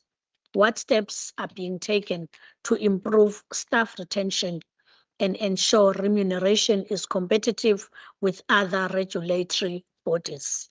I think I'll pause there for now, Chair. Thank you. Member Lekker, then over to Member Constable, and then Member Masipa. Thank you, Chair. Partly covered by Lekker with regards to the protection of society. But if the chairman, and this is on page 9, if the chairman can zoom into the programs in place to make sure that I mean, gambling is a thing that cause harm for many areas and the poorest of the poor. So what is the programs that they have in place as a board to assist ordinary people and to protect them really? If the chairman can elaborate on that one. And then the other question is also relating to what Member Lekker was asking, the retention, because this is an ongoing thing. This is a thing that last year we talked about it, we discussed it. So what really is the plans for the board and to make sure that they don't lose people with skills to other boards in the South African context? Thank you, Chair. Thank you, Member Constable. Over to you, Member Masipa. Thank you, Chair. The other question, colleagues kind of covered me. I've got a question on page 29 with regards to the casinos. There are 5 casinos, obviously, for the financial year that the board is reporting on.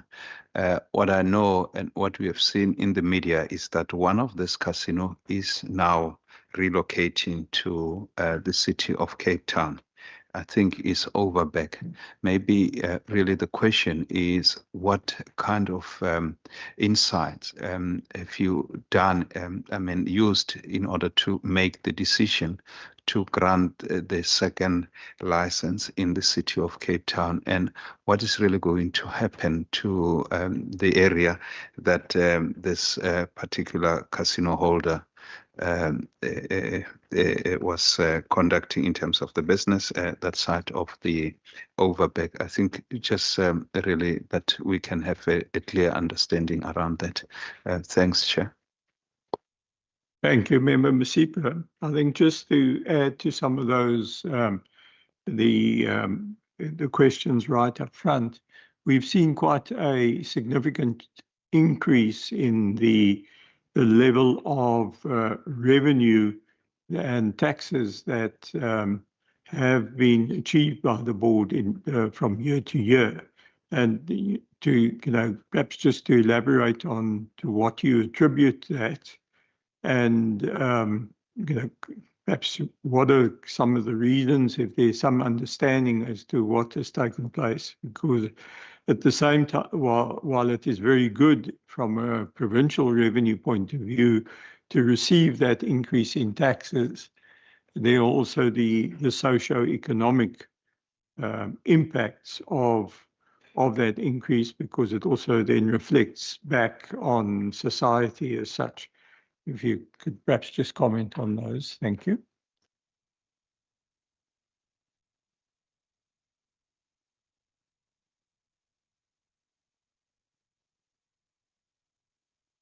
Pardon? Maybe I'll start on the relocation issue. So the Western Cape policy determinations divided the province into 5 distinct regions and provided that only one casino may operate in each regions. That was in terms of the policy. That was challenged, and in the High Court, the Garden Route Casino case and others, the certain sections of the policy determinations were declared to be unlawful or invalid. And the court found that the board was in fact competent to consider and determine an application for relocation in terms of the Act. Then Sogo Sun submitted an application to the board. I think it was at the end of 2022, applying for the relocation of the casino to Somerset West. They cited various factors, one being the performance of the casino at Caledon. It was a period in which there was the COVID issue. It also caused declining revenue. Increased competition from the online gambling market, and indeed the end of the exclusivity by virtue of in terms of the policy determination, the period of exclusivity was determined to be 10 years. The board then invoked on a process since then, a public participation process. We had public hearings. We had a notice and comment procedure. There were economic reports submitted. The board, in fact, procured a independent economist report.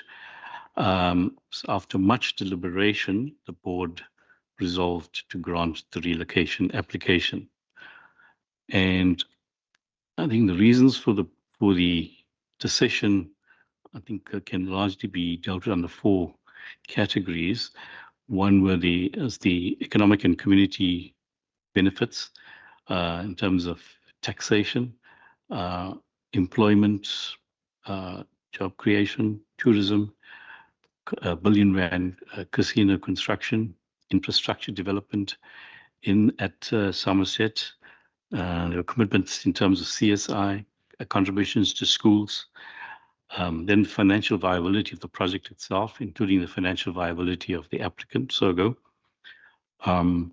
BE commitments, CSI commitments, and indeed the economic report indicated that it would be in the best interest to grant it.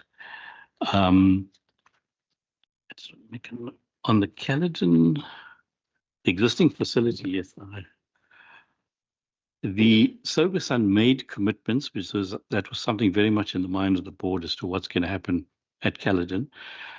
SOGO Sun made a commitment to upgrade and reorganize the current hotel and the spa, and various other business propositions, including conference facilities, restaurants, bars, etc. And they indicated that they may wish to apply for a different type of gambling offerings there. Obviously, that's subject to approval by the board. The undertakings, given that the jobs at Caledon would be preserved, as I think all those who are employees at Caledon would be offered employment at the new casino, and additional jobs would be created. Also, the undertaking to continue with the CSI initiatives in Caledon. So that's, in a nutshell, the process. Yep. Question is the advertising. Just to indicate that before I ask Mr. Bennett to come in,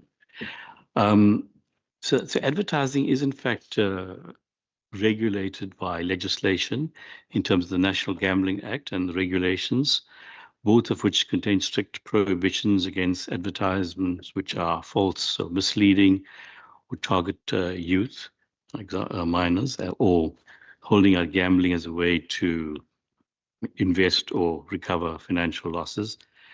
There's also a requirement to include a statement about the dangers of addictive gambling, see in all gambling adverts. And the Western Cape Act, in fact, reiterates this duty.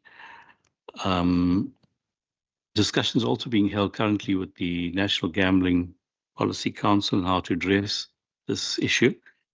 There is deliberation perhaps about restricting sponsorships or events at which minors, for example, sporting events where minors obviously are part of the audience, and perhaps restricting access to betting sites by minors, because it's difficult to monitor who is actually logging onto a site. So those are some of the discussions at national level as well relating to advertising. We can ask Mr. Bennett to indicate in the Western Cape how we deal with issues of advertising. Thanks, Chair. The advertising in the Western Cape is one of the few provinces where approval is required by the board before a license holder can advertise in the province. We unfortunately got a provision in our act which doesn't have the same requirement for persons licensed in other provinces. So if you're licensed in Mpumalanga or Gauteng, you are allowed to advertise in the Western Cape without approval. We're in the process of amending that piece of legislation. When it comes to advertising, we do have strict restrictions regarding the advertising. There can never be any images or any displays which appeals to people under the age of 18. Your advertisement cannot be at places of learning or worship or in close proximity thereof. And it obviously cannot appeal to persons under the age of 18. There are also restrictions on advertising to vulnerable persons. At the moment, when it comes to the advertising, it does appear to be excessive from a national point of view. And this is purely because, well, not purely, largely as a result of other license holders, that is other provinces that don't require license holders to get approval. The board in itself has restrictions. Your wording cannot be that playing the game, the likely outcome of thereof is winning. So we're restrictive in terms of the wording. We do look at the images there that are being displayed. Animated images that, like I said, that appeals to children is not permitted. There's a lot of things now that license holders have become very creative about in terms of who they are getting to promote their products as such. But the board is currently looking at measures to address that. The problem with advertising is and it's a known thing in the industry now, that it cannot be addressed, very similar to exclusions. It cannot be addressed on a provincial level. It needs to be addressed nationally. There are currently discussions regarding this to see how this can be done, so that there can at least be a minimum criteria which is applicable to all the provinces, specifically when it comes to advertising on TV as such.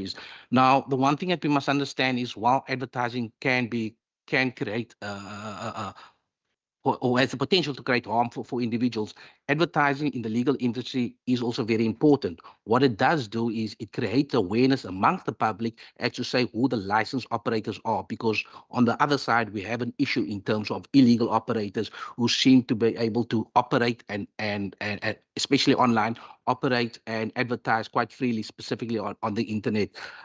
Within the Western Cape, obviously, we try to deal with it if it's province specific, and we are able to locate a presence in the Western Cape. So those are the measures that we have in terms of advertising. In terms of the programs, the programs that we have is, the board has, since about the last 5-6 years, has been part of the provincial government two-song program. So each and every time is the two-song program goes out to these outlying areas, the communities that doesn't really get in close contact with the services that the government offers. We basically provide information to the public regarding what problem gambling is, what responsible gambling is, and what the board is. So we do that as well. What we also do is we have what we call punter initiations, punter activations, and that is where ourselves, together with the South African Responsible Gambling Trust, we go out to various licensed establishments, and we spend a couple of days there where we engage with the punters and provide them with further information. That we've done now during the month of October, obviously leading up to the month of November, which is the Responsible Gambling Month, when they're obviously going to enhance their engagement with the public.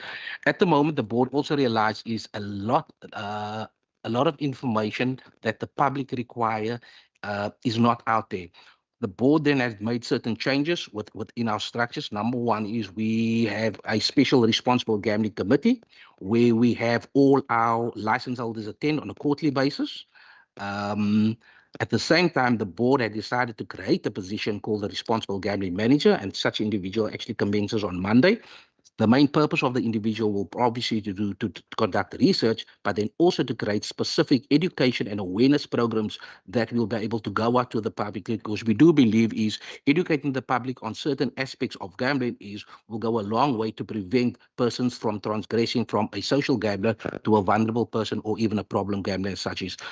The other measure that we do have in place is in terms of a license condition, each and every license holder must contribute 0.1% of the gross gaming revenue to the South African Responsible Gambling Trust. That money is used for education, awareness, and the treatment of individuals. So if a person if a person really has a pathological problem where he needs to be checked into a rehabilitation center, is the South Africa Responsible Gambling Foundation covers the cost through the funding that is provided by the license holders.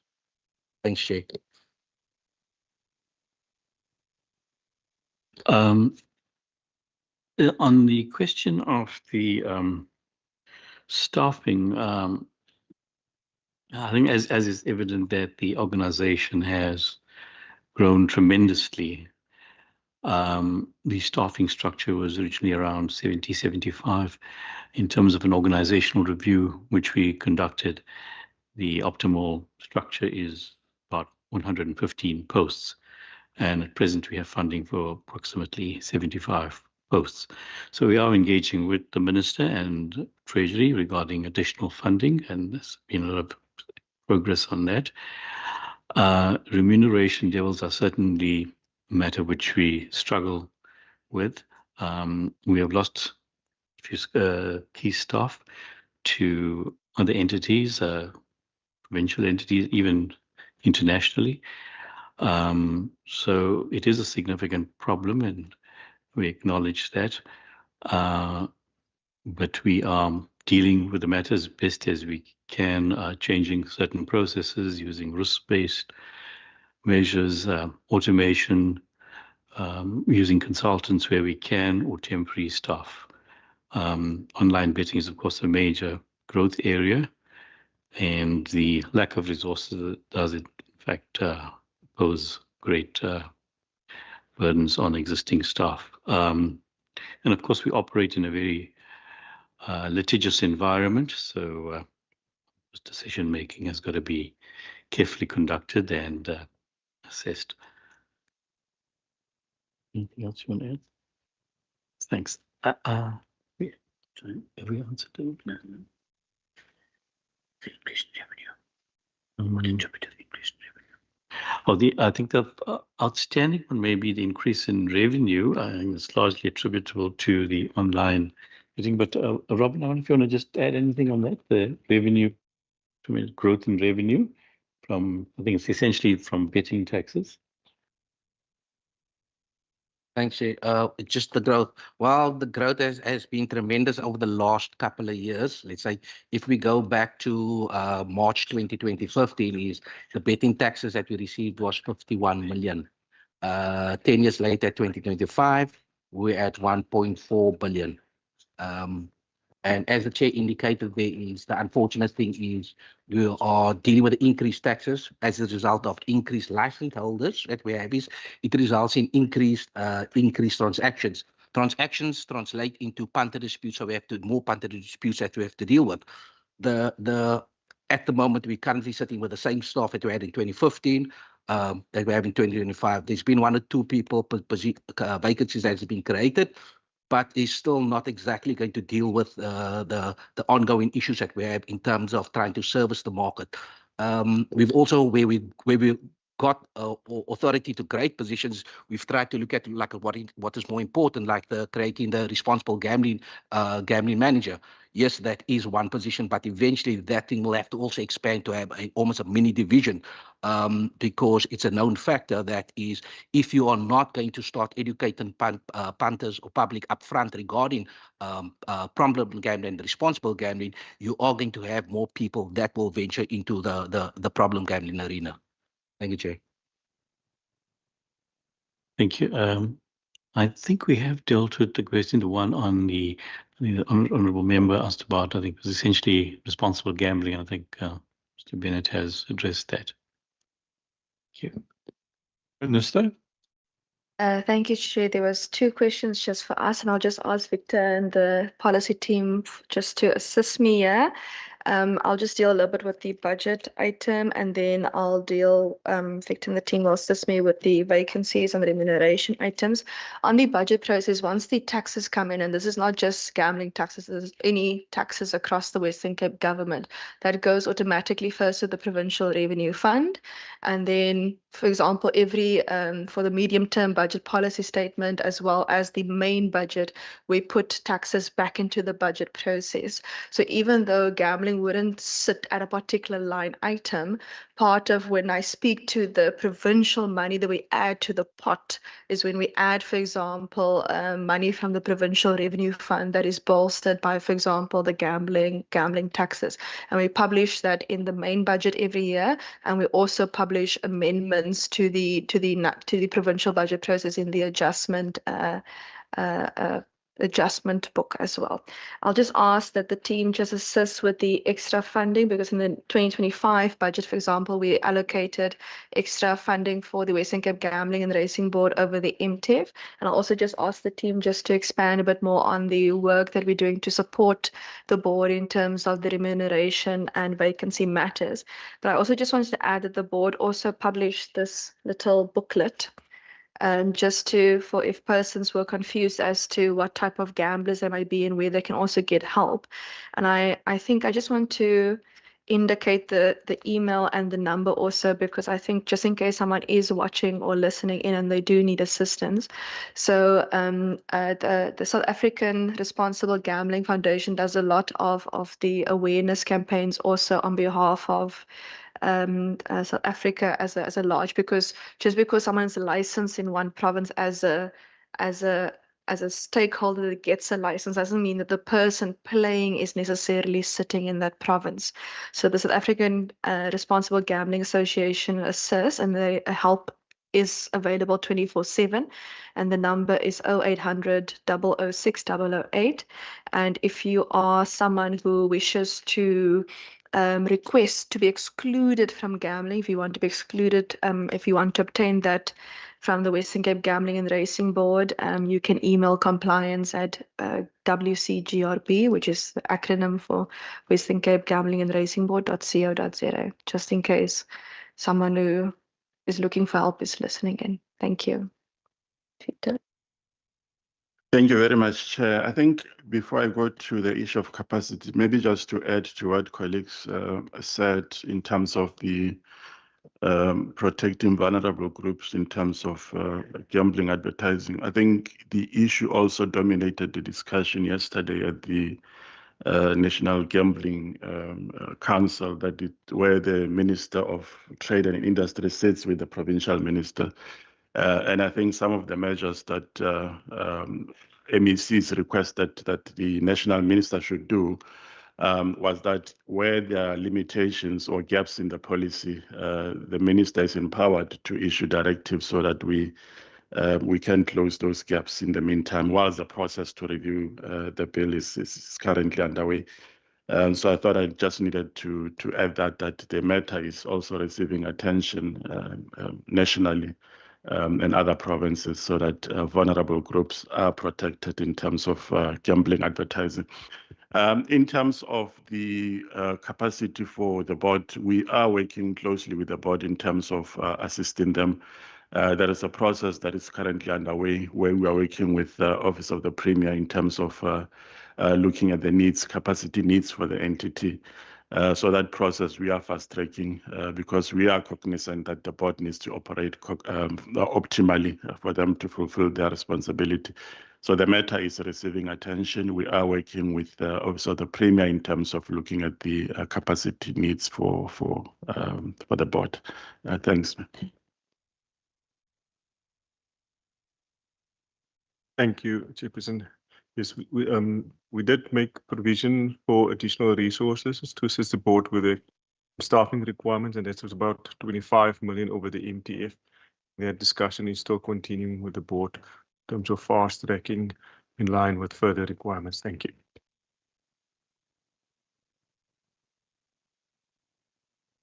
Thank you for that.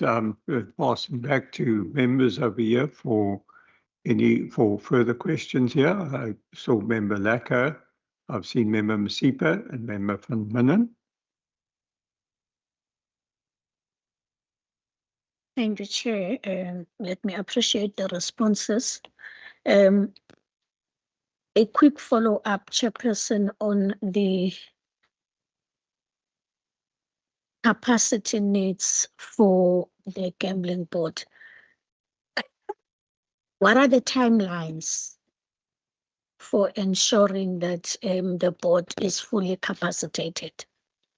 Because it's one thing to say there's a process being undertaken and you don't know when will that process be finalized and whether the delays are just and fair. So I want to check what are the timelines. A first question, Chair, on my second round. Page 10, Chief Executive Officer's overview. The point of reference is that during the year, the entity incurred an irregular expenditure related to the procurement of plumbing and electrical maintenance services. And I asked Chairperson, what steps is the board taking to address the procurement weaknesses and to prevent future irregular expenditure on anything else that gets to do with procurement? Thank you, Chair. Thank you, Member Lekker. Member Masipa. Thank you, Chair, and thanks to the board for the answer. I just want to do really a quick follow-up, and then I've got a new question. With regards to this relocation of the casino, do you have an idea in terms of the timelines that maybe you can share? The second question is the retention of jobs. What are we talking about in terms of the numbers? And obviously, where they're going to create new jobs, I assume. What are we talking in terms of the new numbers that they are anticipating to create there? If you have the data, but if you don't have, we can always really request in writing.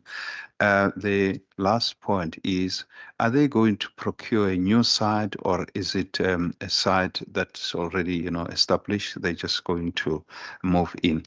The second, the new question is on page 45, Chair, with regards to revenue collection. And I did refer to the notes, page 45. So line with regards to rental income. I did realize on the note side that this is an income from obviously a building that you procure, and obviously you generate an income. Is that in your mandate to get involved in that particular activity? I think that's the first question. The second question is the sundry income. So the sundry income was obviously 817, and the previous year was 1.3 million, sorry. I see that in the notes it has been restated in the financial statement. Maybe just to explain the restatement there as to really what really happened. Thanks, Chair, and we do note really your over collection, and well done. Thank you. Thank you, Member Masipa, Member van Minnen, and then Member Constable after that. Thank you very much. I'm from the Helderberg, and I have been following the issue with the casino very closely during the whole process, not least because there are a group of people who are vociferously opposed to the casino and who have made a point out of making quite a fuss on social media about it. So I am pretty much up to date with the debates that have come up around this casino. One of the undertakings that was given and justifications for moving the casino to the Helderberg was the issue of job creation. And it's certainly something that is very much required in that space. Now, I do understand that there is a responsibility towards the people who were working in the casino in Caledon, but I am just concerned that the impression is going to be created that there will not be job creation beyond the building in the Helderberg, and that the staff from Caledon are simply going to be relocated to the Helderberg. Now, this is contradictory to what has been put out for the last several years about job creation. So I think we just need to have a clear line on that so that we don't have people confusing the narratives and starting up a whole another debate on that, please. Thank you. Thank you, Member van Minden. Member Constable. Thank you, Chair, and thanks for the answers given. Chair, I have 3 questions. On page 21, the board mentions structural challenges. If they can maybe elaborate on the structural challenges that they mention, and how do they deal then with those structural challenges going forward?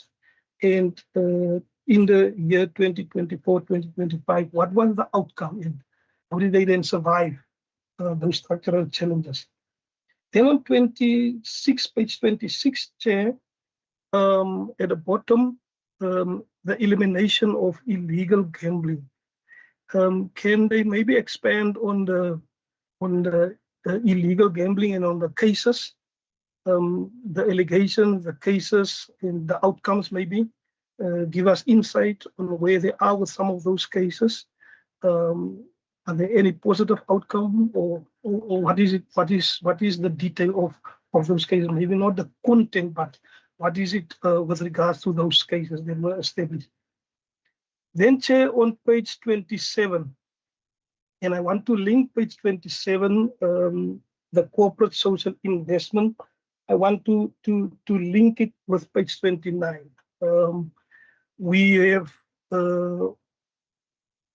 received the message that only 5 licenses are awarded to the Western Cape.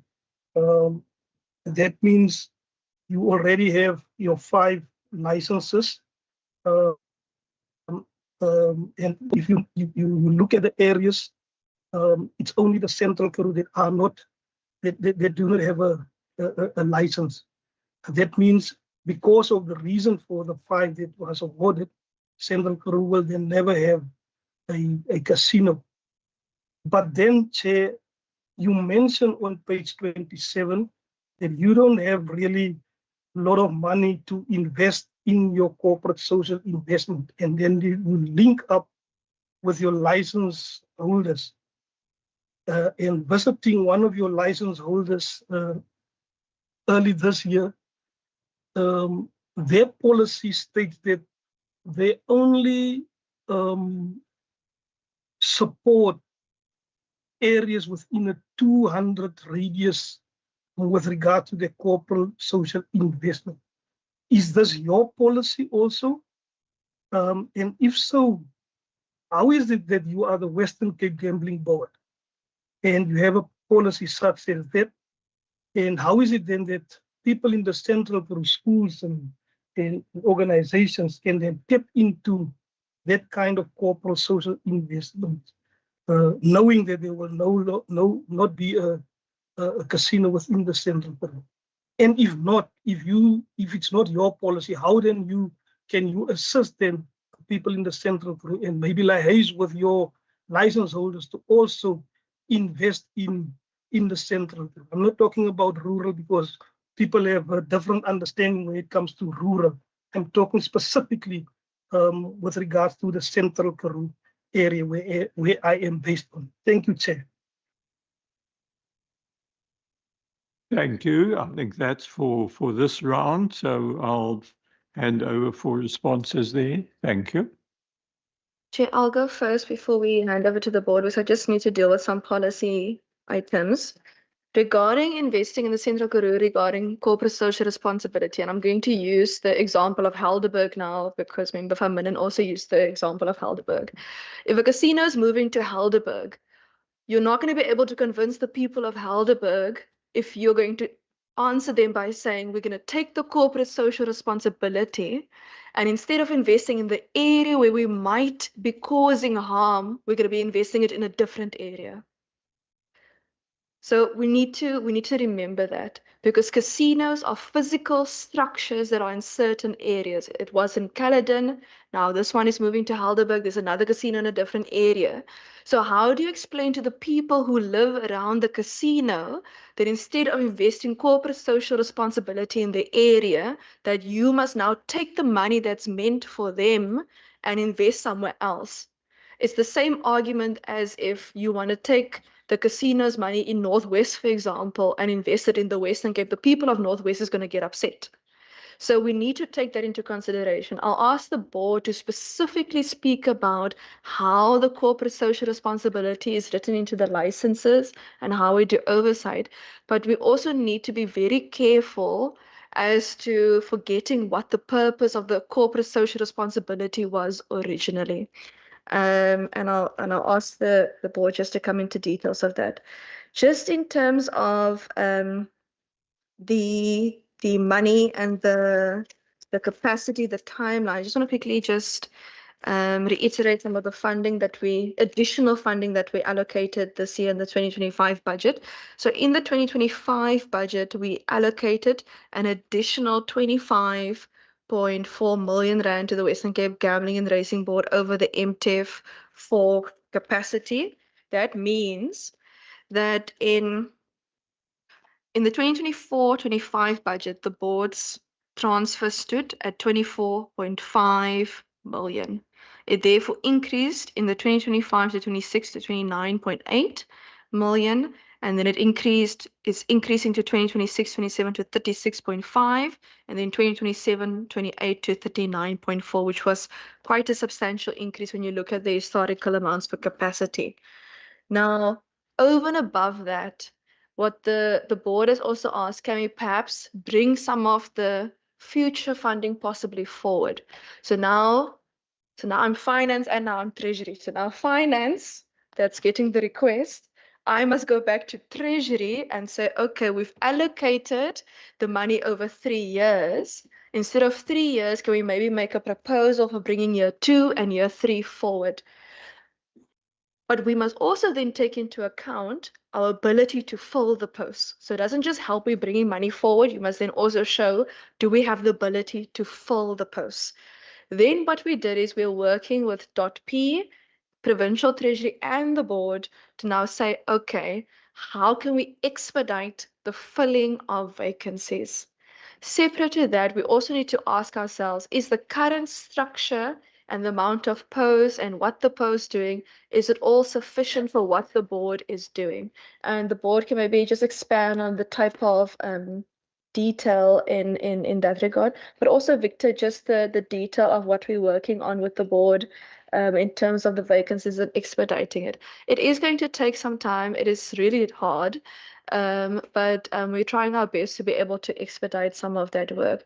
But I really just wanted to, because if we're going to start arguing that a casino in a particular area must invest in the whole Western Cape, you're going to put the Western Cape and the board in a very difficult situation, because we have to make sure that a license holder is also investing in an area where they might be creating harm.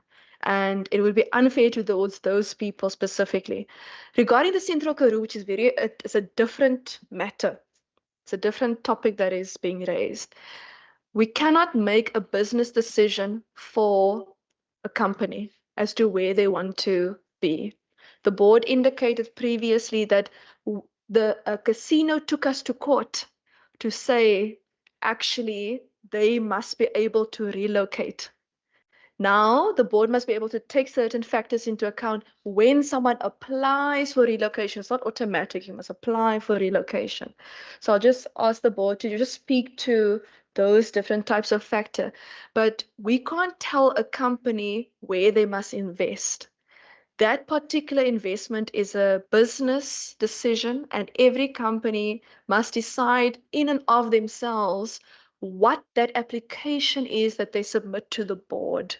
The board, similar to a court is not going to go out and look for cases to come to court.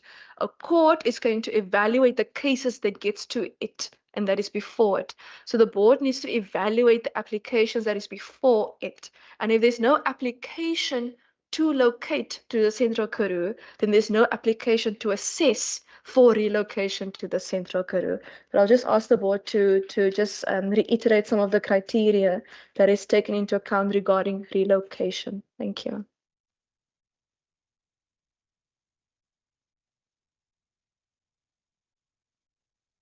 On the relocation of the casino matter, just to say that the land has already been earmarked. I think it's the old golf course in the Somerset West area. So the board has also visited that area and received assurances that all municipal approvals are in place regarding traffic, etc. As far as jobs, the casino at Somerset will be much larger than the one presently at Caledon, so it is expected that there will be significant more jobs, and also the spin-off in terms of service providers like laundry facilities, etc., which will contribute to that. The construction itself will be a huge R1 billion construction, so obviously short-term construction jobs as well. I think that's on the relocation. On the issue of irregular expenditure, and I think there was a question on rental income. Can I ask our CFO Zoe to please answer that? Thank you, Chair. To Member Leker's question, so the board procured its own building in August 2023.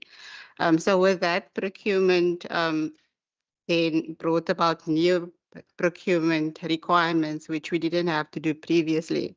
For example, when we procured the plumbing and the electrical services, when we didn't have our own building, it was just general repairs and maintenance. But now, because we have our own building, it's now classified as construction services. And so the requirement then is when you have construction services, you have to indicate in your request for quotation, you have to increase the minimum CIDP grading, which we didn't do. I think on top of that,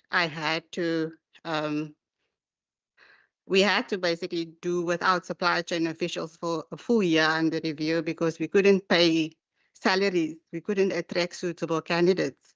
So we had vacancies in the supply chain unit. This was a new requirement. But even though the process was procedurally faulted, they were actually registered with the CIBD when they were appointed. So the irregular expenditure was raised because we didn't adhere to that requirement that when we go out to the market, you should say this is the minimum requirement, but they were registered with the CIBD.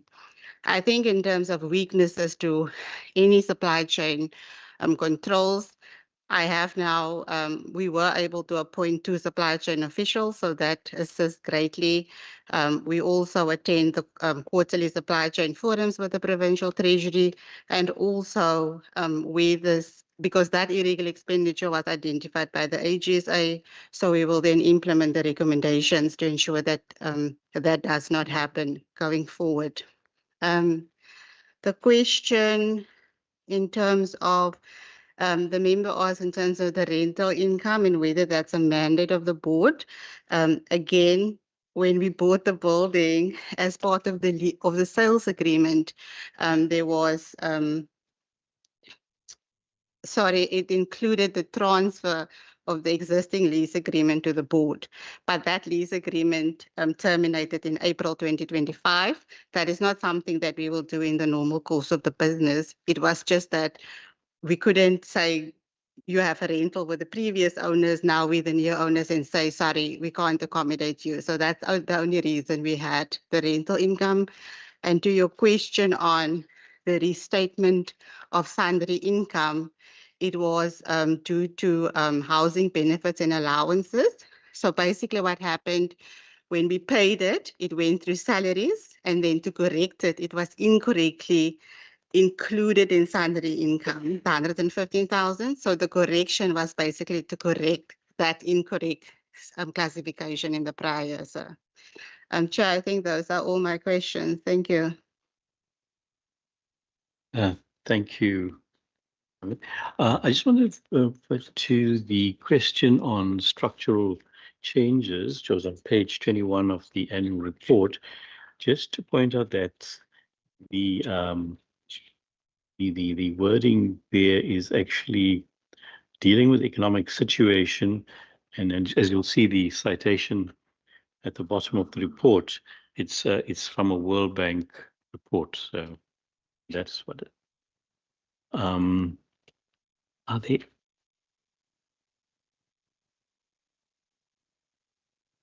Illegal gambling. Yeah, I think you did touch on it. Can you just talk a bit on illegal gambling, please? The steps taken. Thanks, Chair. Firstly, on the illegal gambling, I must state that the Western Cape Gambling Board, the officials, we are not peace officers, so we cannot effect the arrest. So we need to rely on the services of the South African police. And within the Western Cape, I must also state is that I do believe that we have the best relationships throughout the country with the South African police services. We have established a committee with them. So if we get an allegation of gambling taking place in Beaufort West today, we would just talk to the head of Flash, Captain Plicker, who will make a call to Beaufort West, and he will make sure that his members are ready to assist us when we do arrive there.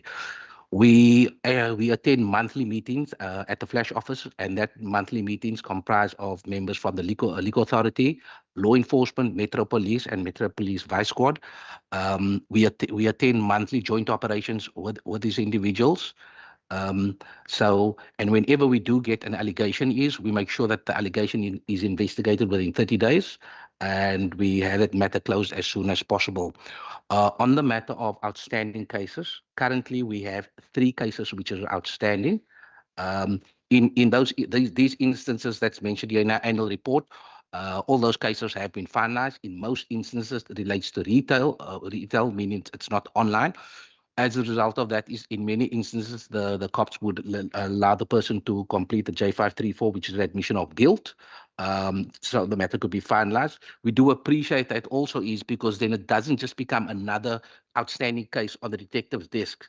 The main thing is we've eliminated the machines from the public. That's the one thing and we got the individual on record. So if there should be a second offense of the same individual, obviously then we will consider having a court case or the matter taken to court. But we are sometimes guided also by the NPA as well as SAPS.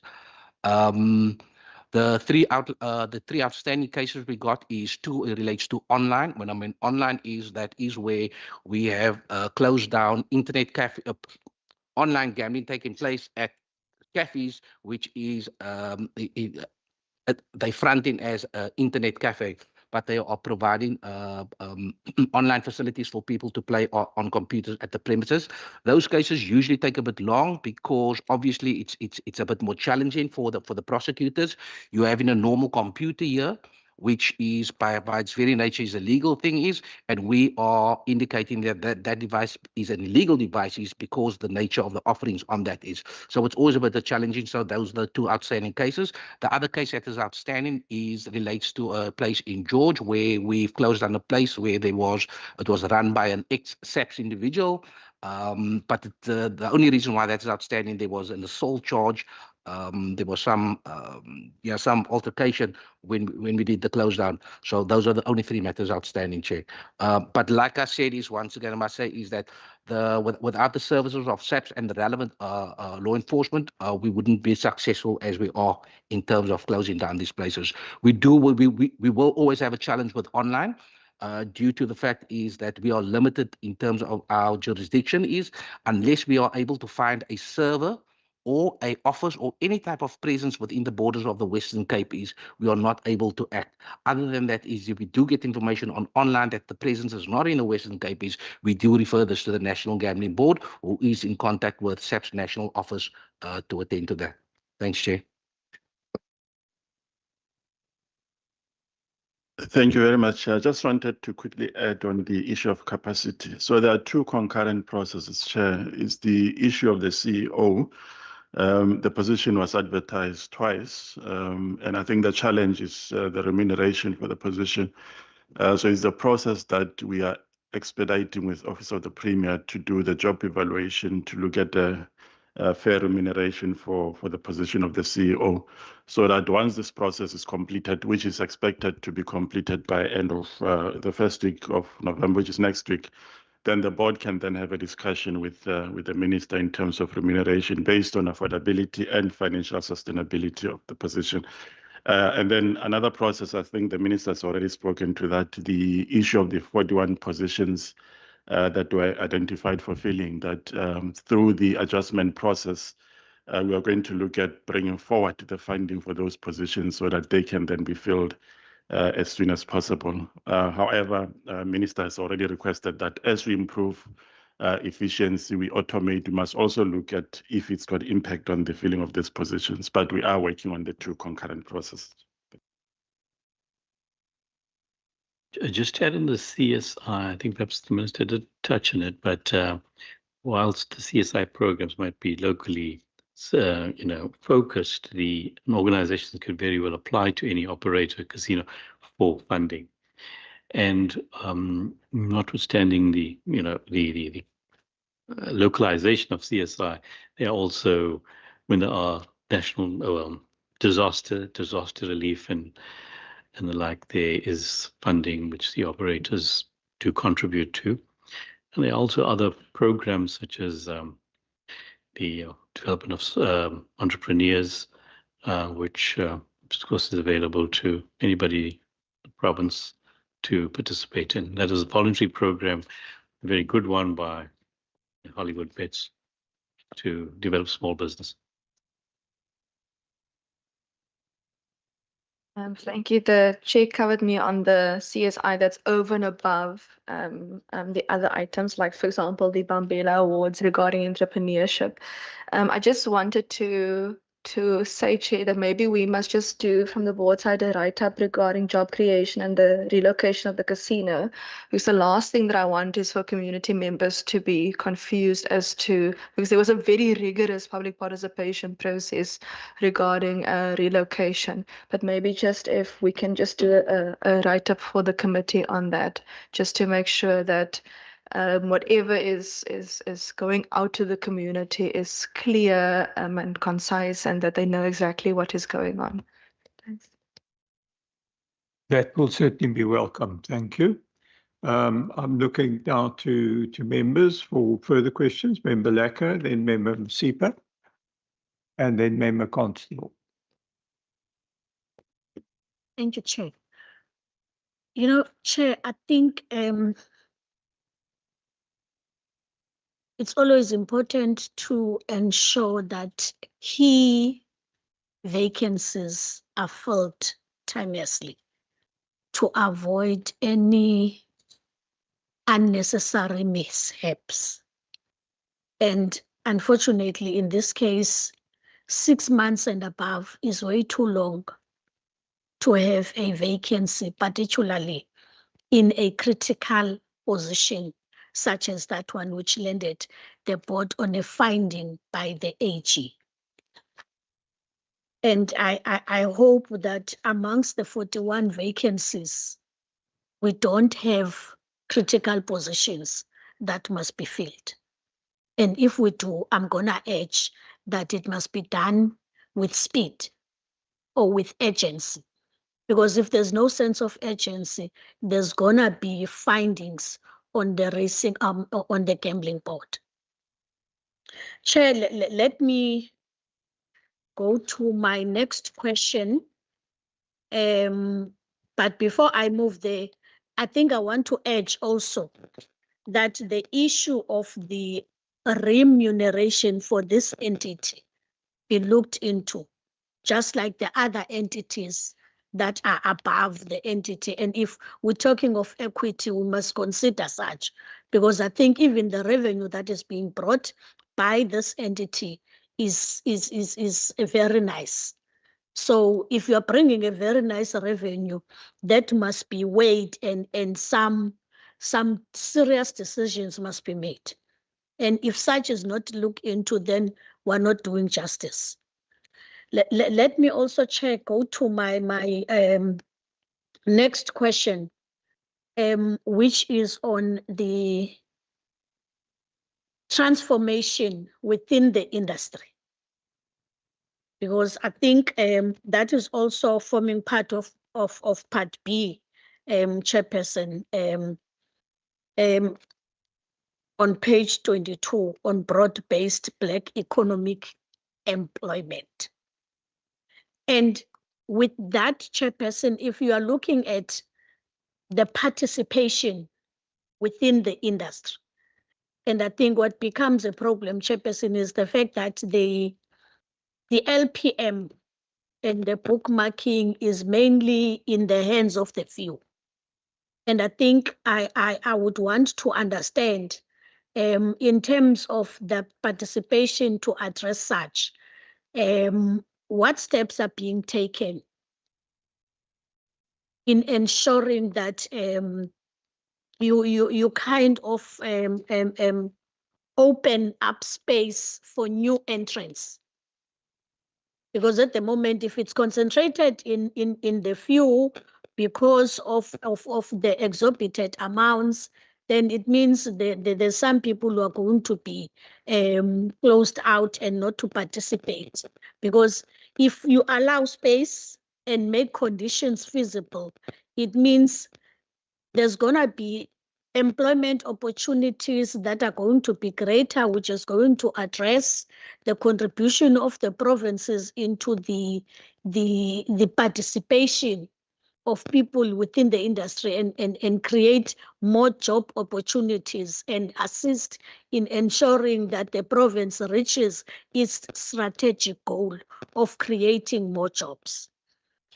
Then, Chair, and I wish to understand what other steps can be taken to address exactly that. Then the second question, Chair, with that would be in terms of the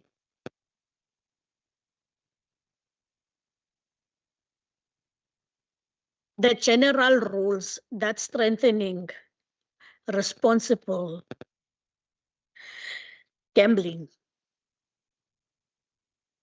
In some instances where you have entities or parastatals, if you have issues of law enforcement, there's always a thinking of having inspectors to ensure that they regulate the industry. Now, for the entity to solely rely on the police, I think it would be nice to create more of giving tooth to the entity. If you've got inspectors, at least you would know that it's not going to be rendered as toothless and that it's very easy for unregistered businesses to pop up. And I want to understand whether there's a similar thinking to address that, because I think it can help in ensuring that there's work going forward. I see the minister is really nodding her head, and I think her contributions would assist in addressing the funding constraints of the vacancies that we have and the possible steps that can be taken to improve the industry. And I think the last one, Chair, would be on 30 to 31, to understand exactly as to what are the revised timelines and funding plan for completing the board's office refurbishment, and how will the future capital projects be managed to avoid similar delays. Thank you, Chair. You, Member Lekker, then Member Masipa. And not sure, Member Constable, I see your hand is down, but Member Masipa, go ahead. Thank you, Chair. Just maybe to augment on the question of Honorable Constable with regards to the Karoo, and obviously I've got some vested interest in the Karoo, he knows. Regarding the, possibility of really just maybe, create an additional license for that particular area, I'm just wondering if there's such a possibility to look at, just to ensure that it is covered. So my new question, Chair, it relates to revenue collection. As I was going through the revenue collection, I noted an item that was missed in the in page 45 on the revenue collection. Obviously, all other items are listed, but there is this item of sponsorship received, which has never been noted in the sources of revenue. I do understand that in this financial year you did not receive, but it has been a disclosable item on 1134. I think key question really for me is that isn't that maybe also, would I say, a conflict of interest to be receiving money from those that you regulate, in terms of your impartiality, because you obviously have to represent us very well and represent the community well, that these guys are where these guys are doing their gambling and so forth. Yeah, so that's really the question, Chair. 45, but obviously referred to note 21 on page 134 that is not being disclosed in the revenue collection on page 45. Thank you. Okay. Member Constable, did you have any further questions, or you've covered? No, Chair, I did have a follow-up on the CSI because I'm so confused on the way the MEC answered that question. But I think I'll rather take it to another platform because there's either confusion, misunderstanding, and there's a problem with regards to the question I asked. But I will not go into a debate today because I still believe, Chair, that the board itself, I'm not talking about the license holder, the board itself have a responsibility to all the regions. That's why they mentioned Central Karoo in the report. But for now, I will withhold and I will take this matter then to another platform. Thank you, Chair. Thank you. Over to the team then. Chair, I'll just deal with, as the policy maker, I'll quickly deal with the policy matters and then I'll hand over to the board for the other items. We do have inspectors, by the way, but I'll ask the board specifically just to give some more information on their structure and how that works.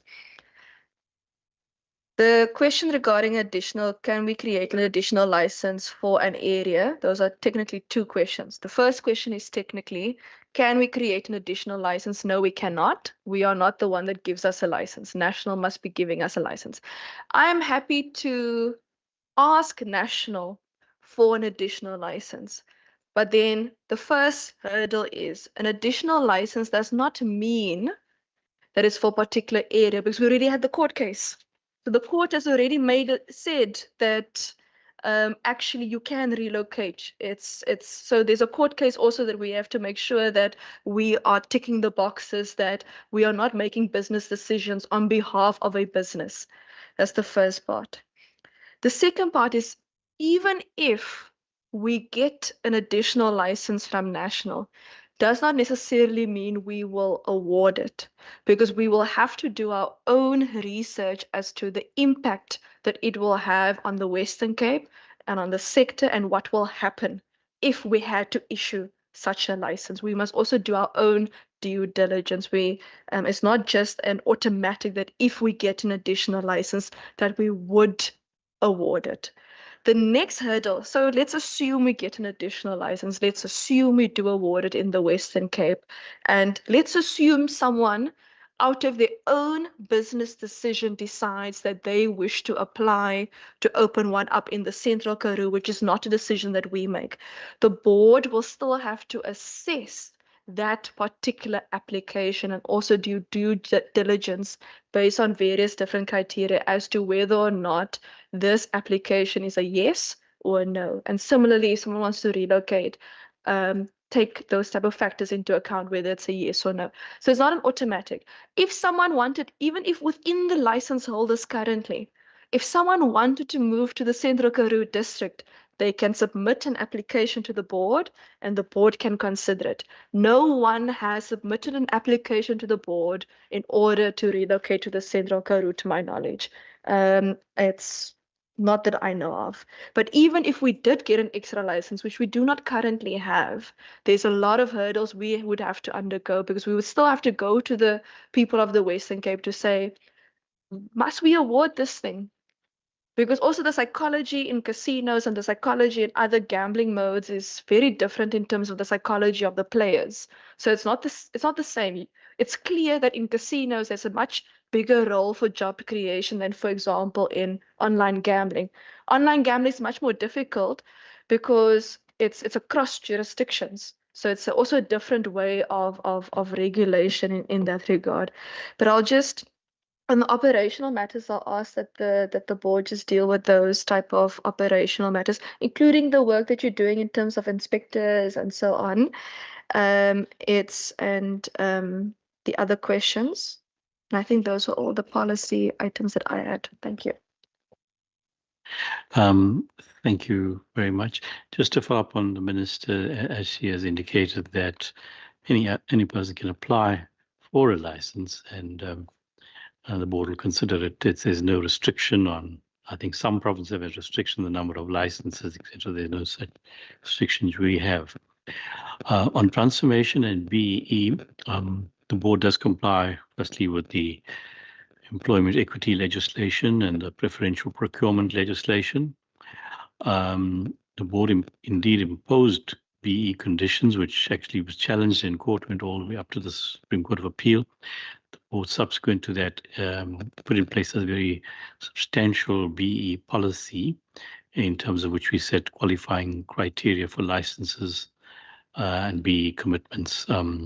There are levels which we set for different sectors of the industry, which can be fixed in law, but are guidelines and which are monitored by the various sectoral committees as to their compliance with the BEE. Ms. Houghton, I don't know if you want to add anything to that, the BEE. So I would just like to add, that the board has implemented a policy. The committees that assess the performance of license holders at each renewal of the license. There is a report submitted by license holders in respect of their performance based on triple BE.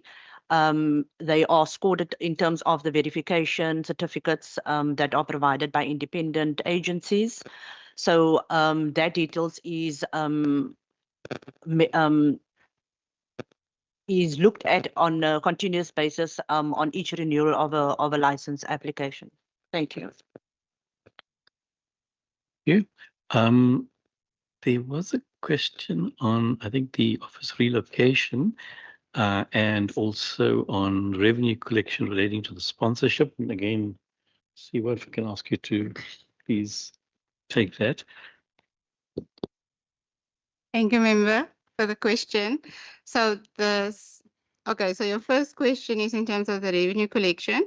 So on page 45 of the annual report, that 1.3 million includes sundry income of 473 and sponsorships received to the amount of 846.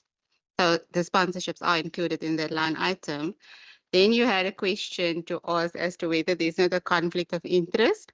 So that sponsorships were specifically required for the Responsible Gambling Summit that was held in November 2023. So this is not something that we do in the ordinary course of business. So it was for that specific event. And the reason as to why we ask the license holder is because responsible gambling is a combined effort. It is not just for the board to protect the punters or society against the social ills of gambling. It's also the responsibility of license holders. And therefore we said we're hosting the summit. And also they could decide to contribute or not. It's not that the board said you must give us this amount. It was an inquiry as to whether they wish to contribute to the summit. That's on that. And Member Lekker's question in terms of the accommodation. So we have subsequently completed the design and the layout designs. So we are in the process now to go out to tender. So we want to advertise in November 2025. However, with the builders, what do you call it? Holiday coming up, I think construction will only be able to start in next year, next calendar year. But we do hope to finalize the refurbishment before the end of the financial year, 31st of March 2027. Yes, thank you, Member. Thank you. I think the final question related to the inspectors and internal law enforcement officers, some detail relating to that. Mr. Bennett, can I ask you to just comment on that, please? Thanks, Chair. Currently, we do have inspectors. It's our law enforcement officials. They double up as inspectors. While they do conduct investigations of allegations of illegal gambling, they do conduct inspections also at premises, licensed premises, the betting premises. When we got the go-ahead to have more persons appointed, now the normal person that we would appoint would be a gaming auditor. Then the decision was taken to obviously rather not appoint a gaming auditor because on a lesser salary we could appoint inspectors. So we're going to have more individuals involved with that. We do not rely on law enforcement officials to conduct any of our inspections, even for allegations of illegal gambling. We don't go to the cops. By the time we go to the cops then we got the information to say, yeah, we got confirmed information. All we need now is to apply for the search warrant, and then so they only assist us with the raid as such, which is the most important thing. Thanks, Chair. Thanks. And then question vacancies and remuneration. Thank you for the questions. It's noted and appreciated. We do have difficulties though with filling posts. Just our remuneration structure, as was alluded to earlier about the CEO. We recently conducted a recruitment process for a chief audit executive, and unfortunately, again, because of the remuneration, we were not able to fill that post. We've had SCM officers also having difficulty in that. The city in particular pays much more than the board. So there are challenges, but we're doing our best to try and fill those vacancies. Thank you. Thank you. Thank you for those responses. I'm just looking to members. Can we move on to part D now?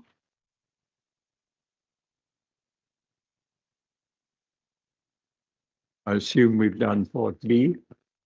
Part D. Lekker?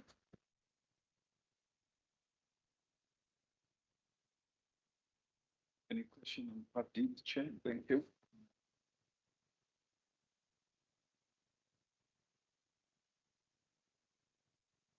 Thank you, Chair. On page 78,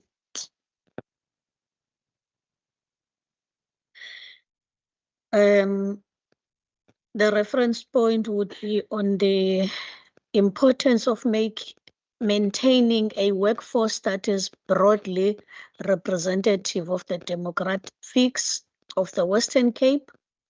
To this end, employment equity targets are actively considered during the recruitment and selection process. I have noticed, Chair, that there is only one staff member or the board only employs one disabled.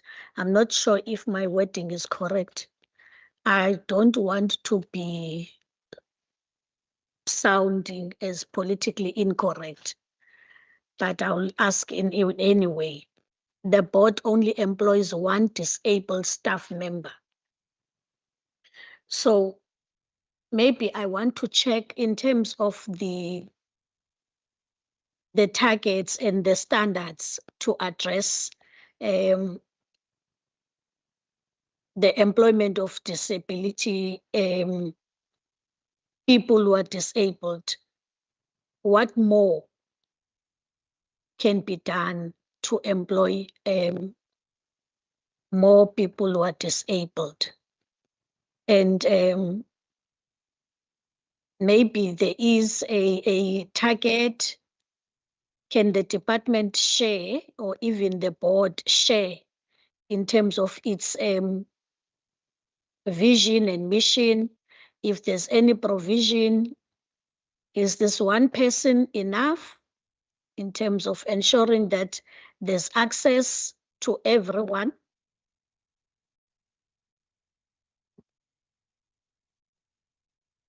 Thank you, Member Lacker. Are there any other questions on Part D? Was that the, you got any further questions, Member Lacker? Or are we potentially wrapping up? My one question was primarily on the inspectors. It was a follow-up, but maybe I'll have to go through a policy that governs the employment conditions of inspectors themselves. Okay, well, we can cover that at the same time. Okay, so I'm handing over to Minister, Chair and team. Thank you, Chair. Just on the disabled staff matter, so the board has been renting accommodation. It is now, as we've heard, acquired its own accommodation. So we're using the process as well to get out our building and design it such that it'll be more user-friendly for disabled people. Because so just on that, as far as the levels policy, I can best ask Ms. Sikabani to just comment on it, please. Thank you, Chair. In terms of the targets for the persons with disability of the board, the target is 2% of the total establishment, and the board has met that target. But also just to add that the process is open to everyone. So we advertise internally and externally using all the standard platforms or general platforms that other organizations use for recruitment and selection.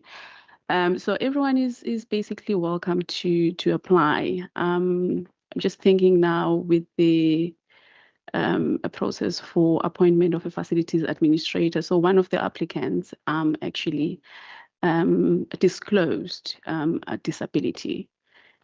So we do take the persons with disability into consideration when during the recruitment and selection at the board. Thank you, Chair.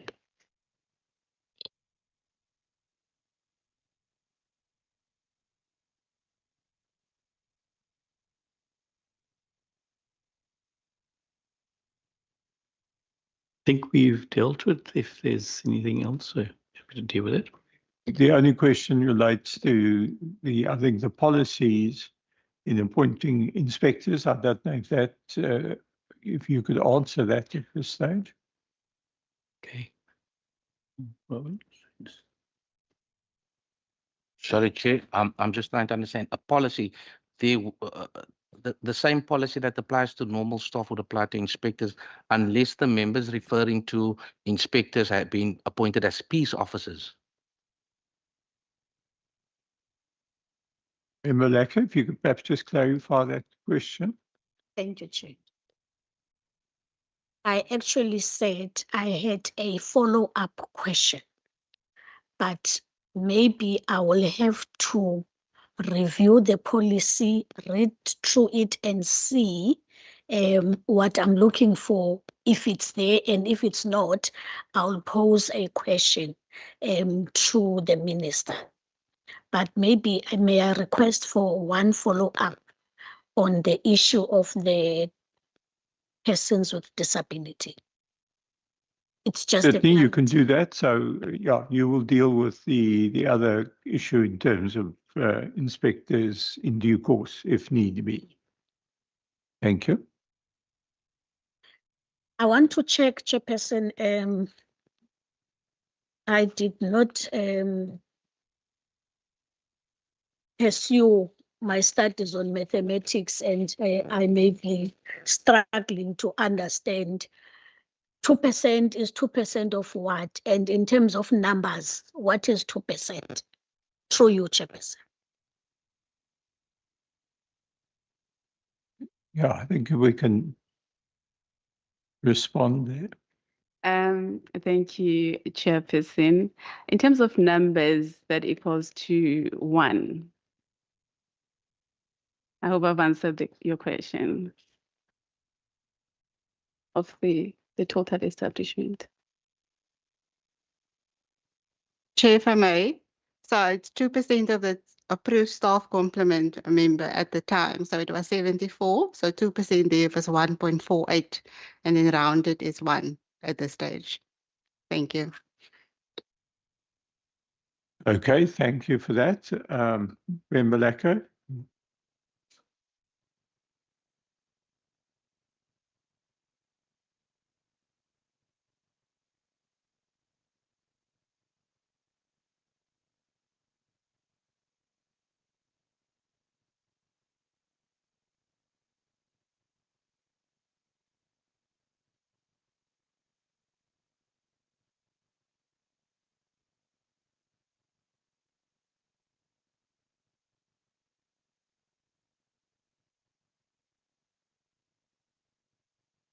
I'm not sure if you would be able to respond to that. Chair, if I may, so the new staff establishment members, 150 staff members.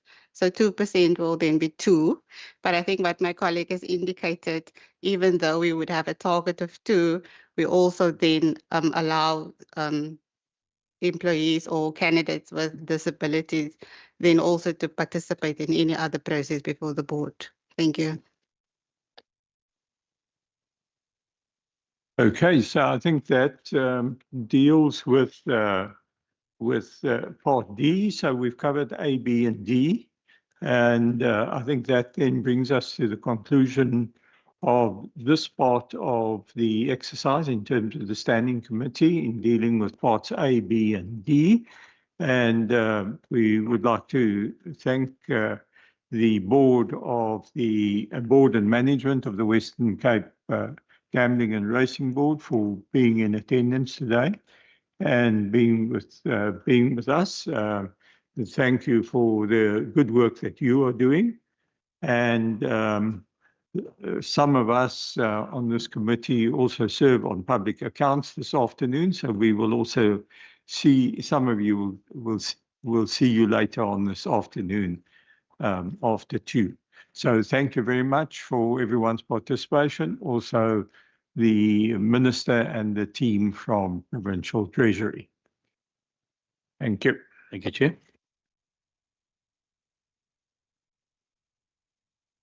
And members of the committee, if you will just remain so that we can just deal with our last resolutions. Thank you.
Yes, I think just for the members of the board, there is lunch being served, I think, from about 12:30 and down the passage where we had tea and coffee.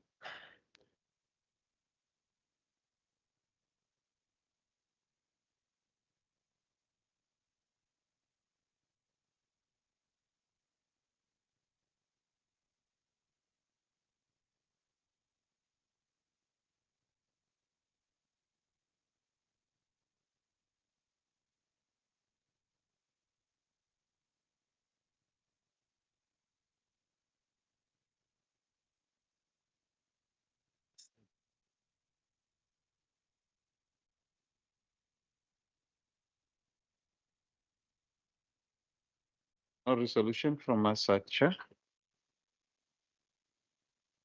Right, committee members, it's resolutions that hold us between going to lunch. Nothing from my side, Chair. Yes, Member Laka. Chairperson, during the deliberations, the minister highlighted that there is a petition on the review of the equitable share formula. As you know, I'm a visitor in the committee, but I'm going to make this resolution anyway. Maybe it has been done before. A request that once there's a decision made around it, can the committee be briefed on the outcomes of that conversation? And then unfortunately, I did not write down my resolutions in one paper. Oh, the issue of the moratorium on the IFMA. This was raised on the deliberation around the, what was it? I think it was on page 42. The minister mentioned that there is a moratorium and they have since requested that the moratorium be uplifted. Remember, the minister mentioned that can we get a feedback on that as well, maybe by way of a written report. It doesn't have to be a presentation. And then I think for the department, those are the two. And on the gambling board,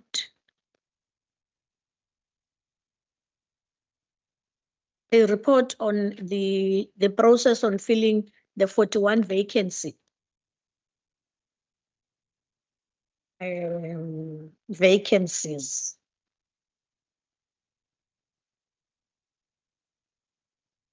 And maybe just by way of a written report also, when the refurbishment on the boardroom has been completed in March, just a way of report, or maybe the committee can visit the officers just to say that those are the two for the gambling. Perhaps we need some form of report or an indication of the timelines of when that refurbishment will take place, because I think it was already earmarked last year, if my memory is correct.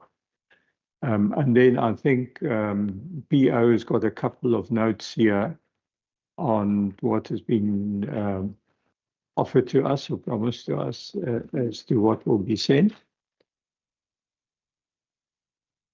Okay, thank you, Chair. I have two. There is the report on the job creation and the relocation of the casino, or the clarification on the job creation issue. And then the second one is that the minister would recirculate the links to the financial recovery plans for the 3 municipalities under intervention.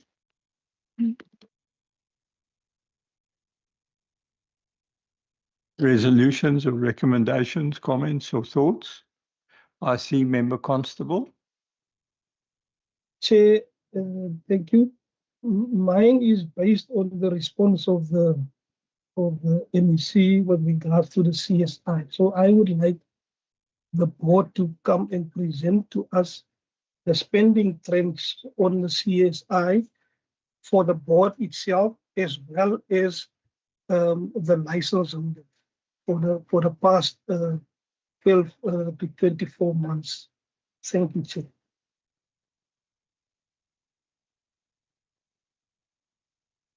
Yeah, you've got that. Okay. Right. Any further? Oh, Member Brinkhuis. Thank you very much, Chair. Chair, yes, in terms of that 3 municipalities that is in financial recovery, if we can get, especially the one in Beaufort West, if we can get some timelines from the municipality in terms of when they will be resolving their financial situation there. Yes, if we can get a timeline on that. And like we have earlier in the year, did the oversight to that municipality, that gave us a much better insight, you know. So yeah, all the other municipalities like Kanaland and Eerwaterskloof that has been mentioned earlier, if we can also do some oversight to that municipalities in terms of getting a better understanding of what is happening there, and you know, financial recovery can take up to 5 years, 10 years, so we need some timelines. And the best way to find out is to go to the municipalities ourselves and to see firsthand for ourselves. So yes, that is my resolution. Thank you, Chair. Yes, I think the idea of having visits there, I think, is something that we can schedule. So I think what we can then ask is a progress report on Beaufort West at this stage. And I think what we will then just ask the PO to note then in terms of our minutes that we probably request a progress report on the others in due course, probably early in the new year, to give them some time to do that element of work that we can hear what progress has been made. If we're happy with that. I think gone. Agree? Okay, thank you very much. That we've then ended the meeting now, and enjoy lunch. The minutes. Minutes. Minutes. I believe there are 2 sets of minutes as well. Do we perhaps just want to deal with those? Look, we don't have many original.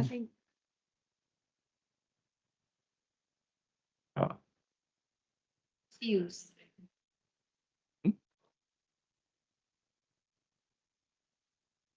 Yeah, let's just hold those over then. I think are you happy to deal with those minutes, Member Mbombo and Member Constable? Because I think you were the standing or the permanent members here. Yeah, Brinkhuis was that. And Member Brinkhuis. Yes. Yes. Okay, Member Mbombo is proposing. Also, I second, Chair. Okay, thank you. One. There's another one to come. What date is that? 3rd of September. 23rd of September.